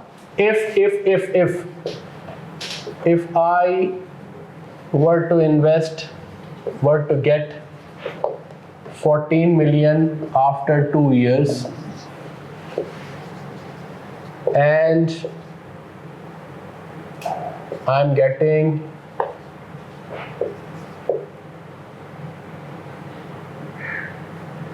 and the rate of return is 15%, what is that I am supposed to invest today? मैं ये फाइंड आउट कर रहा हूँ एक्चुअली, मैं कह रहा हूँ अच्छा अगर 2 साल बाद 14 मिलियन ही मिल रहा हो और एक्चुअली बैंक मुझे 15% जो मेरा रिक्वायर्ड रेट है वो दे, तो मुझे कितनी अमाउंट आज इन्वेस्ट करनी चाहिए। एक्चुअली अब मैं ये कह रहा हूँ कि I am saying that I will get 14 million, my tenure is 2 years, my I is 15%, what is the P, what is that I am suppose to invest. क्या मुझे 10 मिलियन इन्वेस्ट करने चाहिए, उससे कम या उससे ज़्यादा, इसी का नाम है एनपीवी। तो मैं करता क्या हूँ, मैं कहता हूँ 0, ये 2 years, सुन रहे हैं सब, मैं कहता हूँ मुझे 14 मिलियन मिल रहा है, अगर ये 14 मिलियन मुझे 15% ही के रिटर्न की बेसिस पे मिल रहा हो, तो what is the time suppose to invest. मैं इसी फॉर्मूले से पी निकाल रहा हूँ, कैलकुलेट करें, supposed to invest, if I were getting 15% return, तो I am supposed to invest कितनी अमाउंट, 14 डिवाइड बाय 1.15 पावर 2, 10.6, ऐसे ही है, 10.58, 10.6 मिलियन। एक्चुअली इन्वेस्ट कितना कर रहा हूँ, एक्चुअली इन्वेस्टिंग 10, तो ये 0.6 मिलियन मैं कहता हूँ मेरी पॉजिटिव एनपीवी है। पॉजिटिव एनपीवी का मतलब ये है, अब मैं एक्सप्लेन कर रहा हूं, सुनिएगा गौर से, कि ये ऐसा ही है, आज अगर कोई मेरे 10 मिलियन में 0.6 ऐड कर दे, मेरी जेब में 0.6 मिलियन 6 लाख डाल दे और मेरे 10 को 10.6 बना दे और साथ में मुझे अश्योरेंस सर्टिफिकेट दे दे कि तुम्हें 15% का रिटर्न मिल जाएगा, this isn't it like this? ऐसा ही है ना? तो a positive NPV is like an immediate increase in wealth with an assurance that I would get my required rate. I am supposed to invest less, है ना, more. 15% के हिसाब से तो मैं I am actually investing less, right? तो किसी ने ये पैसे मेरी जेब में डाल दिए, मेरे 10 को 10.6 कर दिया और मुझे साथ में अश्योरेंस, क्योंकि मुझे एक्चुअल रिटर्न 18 मिल रहा है, मैंने यहाँ कैलकुलेट किया हुआ है ना? अगर 15 ही मिल रहा होता तो मुझे इन्वेस्टमेंट इतनी करनी पड़ती, राइट? अगर मुझे 15 ही मिल रहा होता तो मुझे 10.6 की इन्वेस्टमेंट करनी पड़ती, लेकिन चूंकि मुझे ज़्यादा मिल रहा है ना, इसीलिए मैं इन्वेस्ट कम कर रहा हूँ। तो इसको मैं एक्सप्लेन यूँ करता हूँ, पॉजिटिव एनपीवी, आपने कई किताबों में ये देखेंगे वर्ड लिखा हुआ होगा, a positive NPV means an immediate increase in investor या शेयर होल्डर्स वेल्थ, कि जैसे किसी ने आपके 10 को 10.6 बना दिया और साथ में अश्योरेंस दे दी कि आपको आपका रिक्वायर्ड रिटर्न मिल जाएगा। ऐसा ही है। फिर इस एनपीवी को ऐसे भी एक्सप्लेन किया जाता है, बेटा आप ज़रा इसकी तस्वीर लो, इस एनपीवी को ऐसे भी एक्सप्लेन किया जाता है। अच्छा, मैं नहीं मिटा रहा कोई भी चीज़। जब आप ये कहते हैं आपको 15% चाहिए, व्हाट डज दैट मीन? अगर आप आज 10 मिलियन इन्वेस्ट करें तो ईयर 1 पे आपको 15% का मतलब क्या चाहिए? 1.5। अगले साल आपको 11.5 पे 15% चाहिए, ऐसा ही है ना? 11.5 का 15% करें जी, 11.5 इंटू 0.5 इज 1.73। तो आपको एक्चुअली जब आप कहते हैं आपको 15% रिटर्न चाहिए, तो मॉनेटरी टर्म्स में आप कह रहे हैं आपको चाहिए क्या? आपको 13.3 चाहिए, ऐसे ही 13.23। आपको दिस इज रिक्वायर्ड, आपको एक्चुअली क्या मिल रहा है? एक्चुअली 14 मिल रहा है, तो सरप्लस क्या मिल रहा है आपको? -14 इज 0.78। इस सरप्लस को डिस्काउंट करें, ये सरप्लस मिल रहा है आफ्टर 2 years, 1.15 पावर 2 करें, 0.6 बन गया। इस एनपीवी को ऐसे भी डिफाइन करते हैं, पॉजिटिव एनपीवी, कि कोई प्रोजेक्ट अगर पॉजिटिव एनपीवी दे रहा है, सुन रहे हैं गौर से, बस इसके बाद अभी कुछ नहीं लिख रहा मैं, आप कॉपी की टेंशन छोड़ दें, ये आपको मिल जाएगा। पॉजिटिव एनपीवी का मतलब मुझे इन्वेस्टमेंट, मुझे मेरा प्रिंसिपल भी दे देगी, मुझे मेरा रिक्वायर्ड रिटर्न भी दे देगी जो भी चाहिए, उसके ओवर एंड अबव कुछ सरप्लस जनरेट करेगी। उस सरप्लस की आज एक प्रेजेंट वैल्यू जो है वो है पॉजिटिव एनपीवी। तो अगर कोई इन्वेस्टमेंट आपको आपका प्रिंसिपल और रिक्वायर्ड रिटर्न दे दे और उसके ओवर एंड अबव भी कुछ दे, तो आप क्या कहेंगे? यस वी शुड इन्वेस्ट ही कहेंगे ना, यस वी शुड इन्वेस्ट। और उस सरप्लस की ग्रॉस नहीं, बल्कि उस सरप्लस की डिस्काउंटेड प्रेजेंट वैल्यू ही एनपीवी है। तो जब पॉजिटिव एनपीवी आती है तो आप कहते हैं ना यस वी शुड इन्वेस्ट। तो पॉजिटिव एनपीवी मींस व्हाट, कि मेरी इन्वेस्टमेंट मेरा प्रिंसिपल भी वापस करेगी, मेरा रिक्वायर्ड रिटर्न भी देगी, over and above certain surplus देगी, उसकी ओवर एंड अबव देगी कुछ पैसा, उस सरप्लस की प्रेजेंट वैल्यू है। इसीलिए इसको यूं भी कहा जाता है कि this positive NPV is like an immediate increase in my wealth, कि एक्स्ट्रा सरप्लस की प्रेजेंट वैल्यू है तो मेरी वेल्थ की इन्हांसमेंट है, यानी मुझे मेरा प्रिंसिपल भी मिल जाएगा, मेरा रिक्वायर्ड रिटर्न भी, उसके अलावा सरप्लस मिलेगा। उस सरप्लस की ग्रॉस वैल्यू 2 साल बाद तो ये है, आज की टर्म्स में प्रेजेंट वैल्यू ये है। तो इसीलिए it's an immediate increase in wealth. इसको ऐसे भी डिफाइन किया जाता है जैसे आज किसी ने मेरी जेब में ये पैसे डाल दिए और साथ में मुझे अश्योरेंस दे दी कि मुझे मेरा प्रिंसिपल और रिक्वायर्ड रिटर्न भी मिल जाएगा, ऐसा ही है। This is called positive NPV. तो जब हम ये कहते हैं और आगे जाके हम ये मैं कहूँ तो ये आपके बैकग्राउंड क्लियर हो कि भाई ये पॉजिटिव एनपीवी है, इस प्रोजेक्ट ने मेरी वेल्थ इनहांस कर दी, तो लोग आधे रिलेट नहीं कर पाते कि भाई पॉजिटिव एनपीवी ने वेल्थ कैसे इनहांस कर दी। तो वेल्थ ऐसे इनहांस कर दी ना, नजर आ रहा है ना, 2 साल बाद ये इतनी वेल्थ इनहांस करेगा ना। आपको चाहिए तो एक्चुअली 13.23 थे ना, आपको 2 साल बाद मिलेंगे कितने? ज़्यादा ही मिल रहे हैं ना। तो ज़्यादा मिलने का मतलब वेल्थ बढ़ गई ना, आपकी रिक्वायरमेंट से ज़्यादा मिल गए ना। तो जितने ज़्यादा मिल गए उतनी वेल्थ एनहांसमेंट है, उस वेल्थ एनहांसमेंट की डिस्काउंटेड पीवी है आज। तो this is an immediate increase in wealth. तो जब हम ये कहते हैं कि अगर किसी प्रोजेक्ट की इतनी एनपीवी है और उस वैल्यू से मार्केट मेरी शेयर प्राइस को बढ़ा रही है, तो अब आप समझ सकते हैं क्यों बढ़ा रही है, right? Why is market reacting like this? Okay, यहां तक अब कुछ कॉपी करना है तो कॉपी करें, कुछ पूछना है तो पूछें, फिर मैं आगे बढ़ता हूं।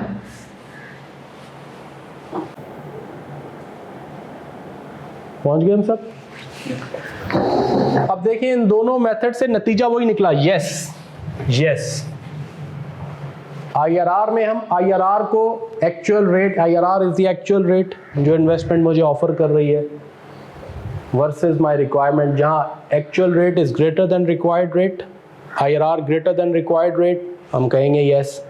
पॉजिटिव एनपीवी का मतलब भी yes. But the process of arriving at the decision, यहाँ हम दो रेट्स को कंपेयर कर रहे हैं, या हम ये देख रहे हैं मुझे कितना सरप्लस या डेफिसिट होगा रिक्वायरमेंट को देखते हुए। पॉजिटिव एनपीवी मीन्स सरप्लस, तो yes we should invest. Negative NPV means deficit, we should not invest.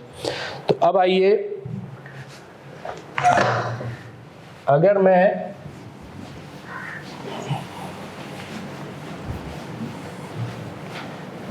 IRR technique सिर्फ बताती सिर्फ इतना है कि मुझे एक्चुअल रिटर्न जो मिलेगा वो मेरी रिक्वायरमेंट से ज़्यादा या कम है।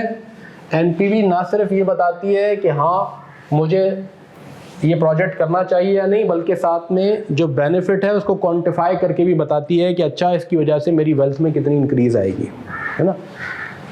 तो अगर हम डिसीजन पर्सपेक्टिव से देखें IRR NPV, this is how it looks. If IRR is greater than your required rate या target rate, then you would say yes. ऐसी सिचुएशन में एनपीवी भी पॉजिटिव आएगी। एनपीवी में हम साइन ऑफ द एनपीवी से डिसीजन करेंगे, right? नतीजा दोनों एक ही देंगे। कोई इन्वेस्टमेंट ऐसी होगी जिसका IRR less than required rate है, तो हम कहेंगे नो। ऐसी इन्वेस्टमेंट जो भी होगी, जब आप उसकी एनपीवी निकालेंगे तो एनपीवी नेगेटिव आएगी, उसका मतलब भी ये होगा कि नो।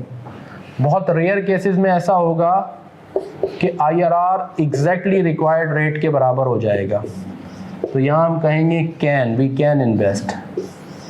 यहाँ कहेंगे यस वी शुड, जोर शोर के साथ कि भाई रिक्वायरमेंट भी पूरी हो रही है, सरप्लस भी मिल रहा है, और क्या जान लोगे, तो वी शुड इन्वेस्ट। यहाँ हम कहेंगे नो वी शुड नॉट। यहाँ हम कहेंगे यस वी कैन। ऐसी सिचुएशन में एनपीवी 0 होगी आपकी। तो देखें ये दोनों टेक्निक्स डिसीजन एक ही पे पहुंचाएंगी। वो इन्वेस्टमेंट जिसका IRR रिक्वायर्ड रेट से ज़्यादा होगा, यकीनन जब भी उसकी एनपीवी निकालेंगे वो पॉजिटिव आएगी, नतीजा दोनों सूरतों से यस होगा। ऐसी इन्वेस्टमेंट जिसका IRR एक्चुअल रेट, अगर किसी का IRR यहाँ 15 है, इन्वेस्टमेंट ऐसी है कि उसका IRR आ जाता है 13, तो आप क्या कहेंगे? We should not invest, we are not getting what is required. फिर जब आप उसकी एनपीवी निकालेंगे तो यकीनन वो एनपीवी नेगेटिव ही आएगी, वो एनपीवी पॉजिटिव नहीं होगी। तो इस सिचुएशन में आप क्या कहेंगे? No we should not invest. इस सिचुएशन में आप कहेंगे no we should not invest, क्योंकि नेगेटिव एनपीवी है। और बहुत रेयर केसेस में ऐसा होगा कि एग्जैक्टली 15% आपकी रिक्वायरमेंट है, इन्वेस्टमेंट 15% ही दे रही है, यानी फिर उसकी एनपीवी निकालेंगे तो बिल्कुल एनपीवी 0 आएगी। ऐसे में आप कहेंगे यस जितनी रिक्वायरमेंट मिल रही है उतना है तो कर ले इन्वेस्ट, ठीक है। एक बात और भी इंपॉर्टेंट है, 0 NPV is different from 0 profit. 0 NPV is different from 0 profit. 0 NPV is different from 0 profit. 0 profit का मतलब कुछ नहीं मिला। 0 एनपीवी का मतलब मुझे मेरा प्रिंसिपल और रिक्वायर्ड रेट मिल गया, उसके ओवर एंड अबव कुछ नहीं मिला। ये भी एक फर्क इंपॉर्टेंट है, ठीक है। तो बहरहाल ये सारी बातें डिटेल में रिकॉर्डेड लेक्चर में, यहाँ तो मैं सिर्फ विंडो ओपनिंग कर रहा हूँ। तो नतीजा दोनों ने सेम पहुंचाना है। नतीजे तक पहुंचने के लिए दोनों ही सूरतों में आपको 2 ब्रॉड कॉन्स्टिट्यूएंट्स हैं आपको चाहिए। चाहे आप एनपीवी टेक्निक से किसी क्वेश्चन को सॉल्व करें या IRR टेक्निक से करें, 2 चीज़ों के बगैर आप नतीजे तक नहीं पहुंच सकते। यस नो, ये डिसीजन है। इस डिसीजन तक एक छोटे से छोटा और बड़े से बड़ा इन्वेस्टमेंट के क्वेश्चन में अल्टीमेटली डिसीजन लेना है ना। ये एक सिंपलेस्ट इन्वेस्टमेंट डिसीजन था जो मैंने आपके सामने रखा। दो कैश फ्लो थे, एक इन्वेस्टमेंट और एक आखिर में इनफ्लो। एक बहुत बड़ा कॉम्प्लेक्स इन्वेस्टमेंट सिनेरियो जिसमें फैक्ट्री लगा रहे हैं, जिसमें 50 कैश फ्लोज हैं, कंपोनेंट्स हैं, उसके भी सब कुछ करने के बाद आखिर में एक फैसला क्या है कि क्या मैं फैक्ट्री लगाऊं या ना लगाऊं। येस नो ही है ना एट द एंड, राइट। तो इस येस नो तक पहुंचने के लिए चाहे आप एनपीवी टेक्निक, अल्टीमेटली हमने डिसीजन लेना है। डिसीजन तक पहुंचने के लिए चाहे आप प्रोसेस एनपीवी का फॉलो करें, चाहे प्रोसेस आईआरआर का फॉलो करें, आपको दोनों के लिए एनपीवी एंड आईआरआर दोनों में आप देखें कि आपको दो चीजें चाहिए। जब हम आईआरआर कैलकुलेशन कर रहे थे तो भी मुझे कैश फ्लोज चाहिए थे। मुझे 14 मिलियन 10 मिलियन कैश फ्लो तो चाहिए ना, और मैंने आईआरआर निकाल लिया कैश फ्लोज से। अगर मैं आपको टारगेट ही ना बताऊं तो खाली 18 की बेसिस पे क्या फैसला करेंगे? 18 वर्सेस सम करेंगे तो फैसला आएगा ना। तो आपको क्या चाहिए? टारगेट रेट फिर भी चाहिए, रिक्वायर्ड रेट चाहिए,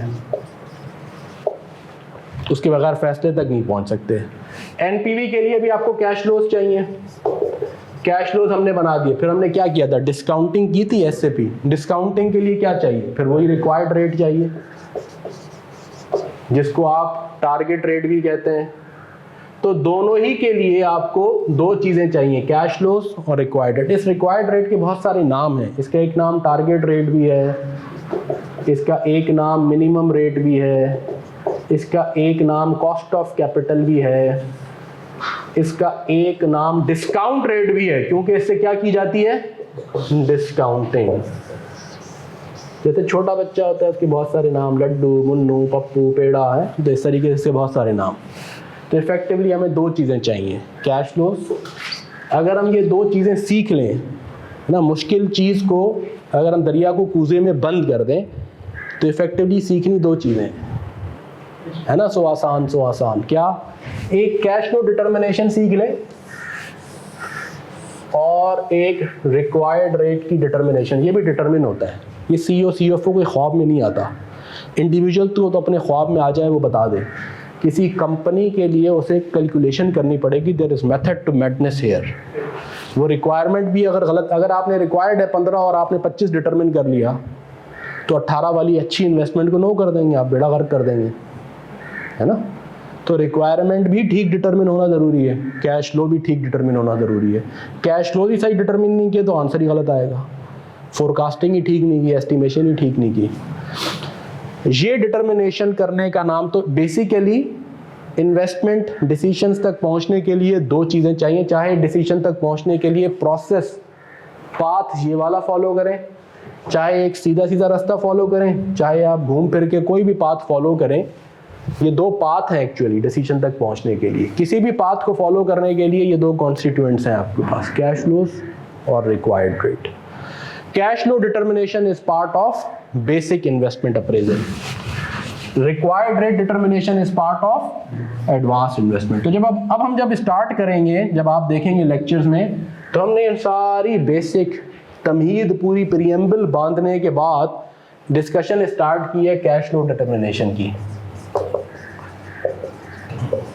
और इसी पे बेसिकली एक क्वेश्चन तकरीबन ज़रूर आता है 20-25 मार्क का। भले आपने एनपीवी पढ़ी भी है, वहाँ छोटी चीज़ें पढ़ी हैं, यहाँ आपको उसका थोड़ा सा एक अच्छा फ्लेवर मिलेगा एडवांस्ड। इस कैश फ्लो डिटर्मिनेशंस के कुछ डूज हैं और कुछ डोंट्स हैं। आई एम श्योर ये सारी बातें आपको पढ़ाई गई होंगी। मैं आज अपने हिसाब से सिर्फ रिवाइज करा रहा हूँ। एमएफए में ये बेसिक्स पढ़ाई गई होंगी, टीचर्स ने पढ़ाई होंगी।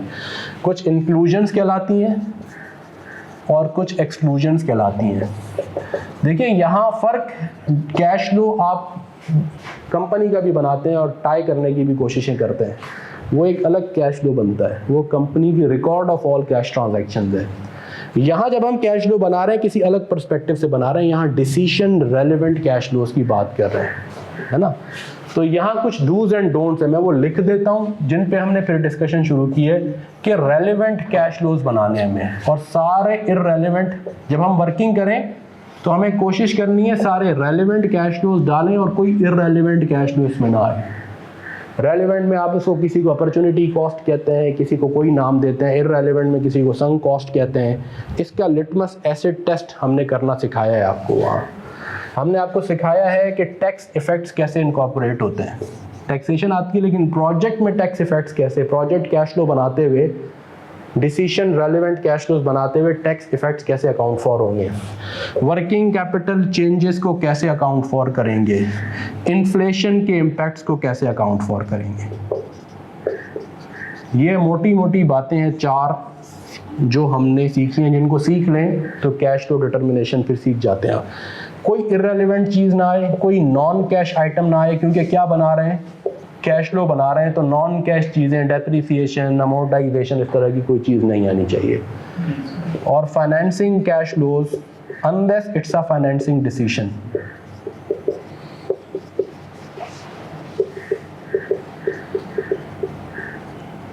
ठीक हो गया जी। तो इनके इर्द गिर्द अभी डिस्कशन है, शुरू के 3-4 लेक्चर्स। लेबर कॉस्ट कैसे रेलेवेंट इररेलेवेंट डिटरमिन होती है, मटेरियल कॉस्ट कैसे रेलेवेंट इररेलेवेंट डिटरमिन होती है, ओवरहेड्स। याद रखिए बुनियादी बात ये है बेटा, इसकी भी तस्वीर लो।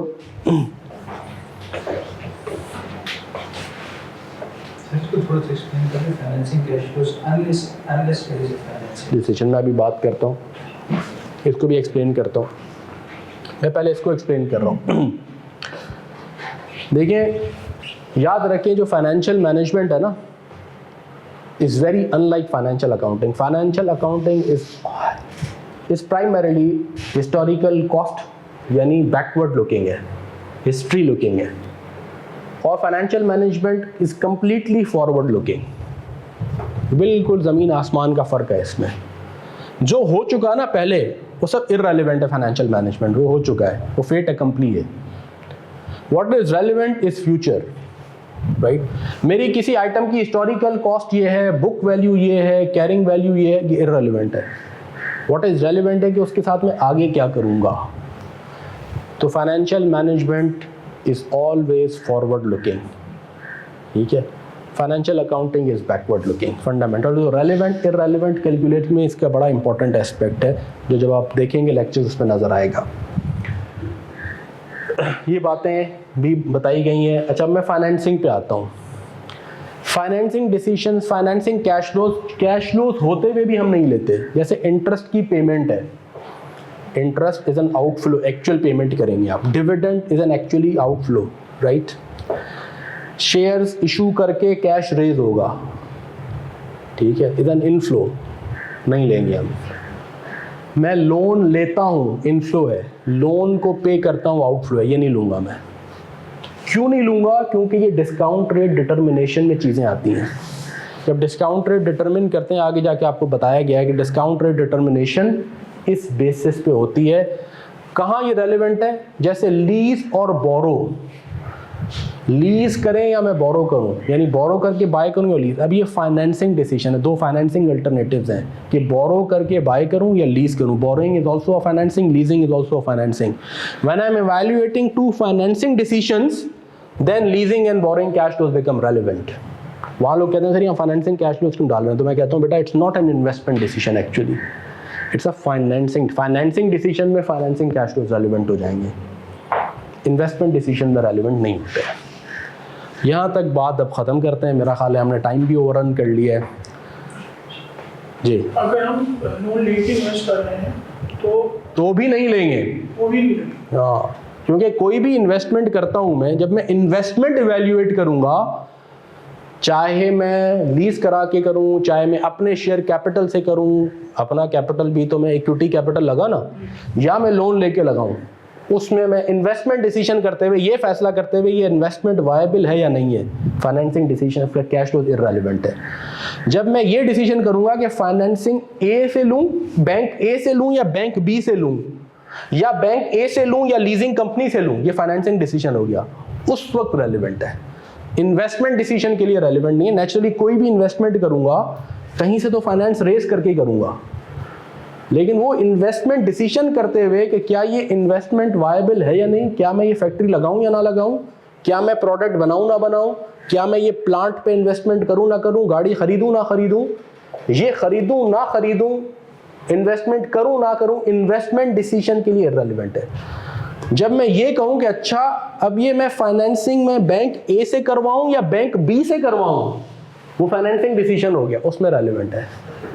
थिन लाइन है लेकिन क्लियर लाइन है। एसेट लेते हैं तो उसके लिए इनिशियली आउटफ्लो हो रहा है, आउटफ्लो हो रहा है, वो आउटफ्लो लिया हमने, वो इन्वेस्टमेंट आउटफ्लो हुआ। लेकिन उसमें ये डिटर्मिनेशन कि चाहे वो कैपिटल से हो, इक्विटी से हो या डेट से हो, फॉर एग्जांपल ये अब रेलिवेंट नहीं है। ये नहीं। मैंने फाइनेंसिंग रेस की पहले तो इनफ्लो हुआ, जी नहीं। फिर मैंने एसेट परचेज किया तो इनफ्लो नहीं ले रहा मैं।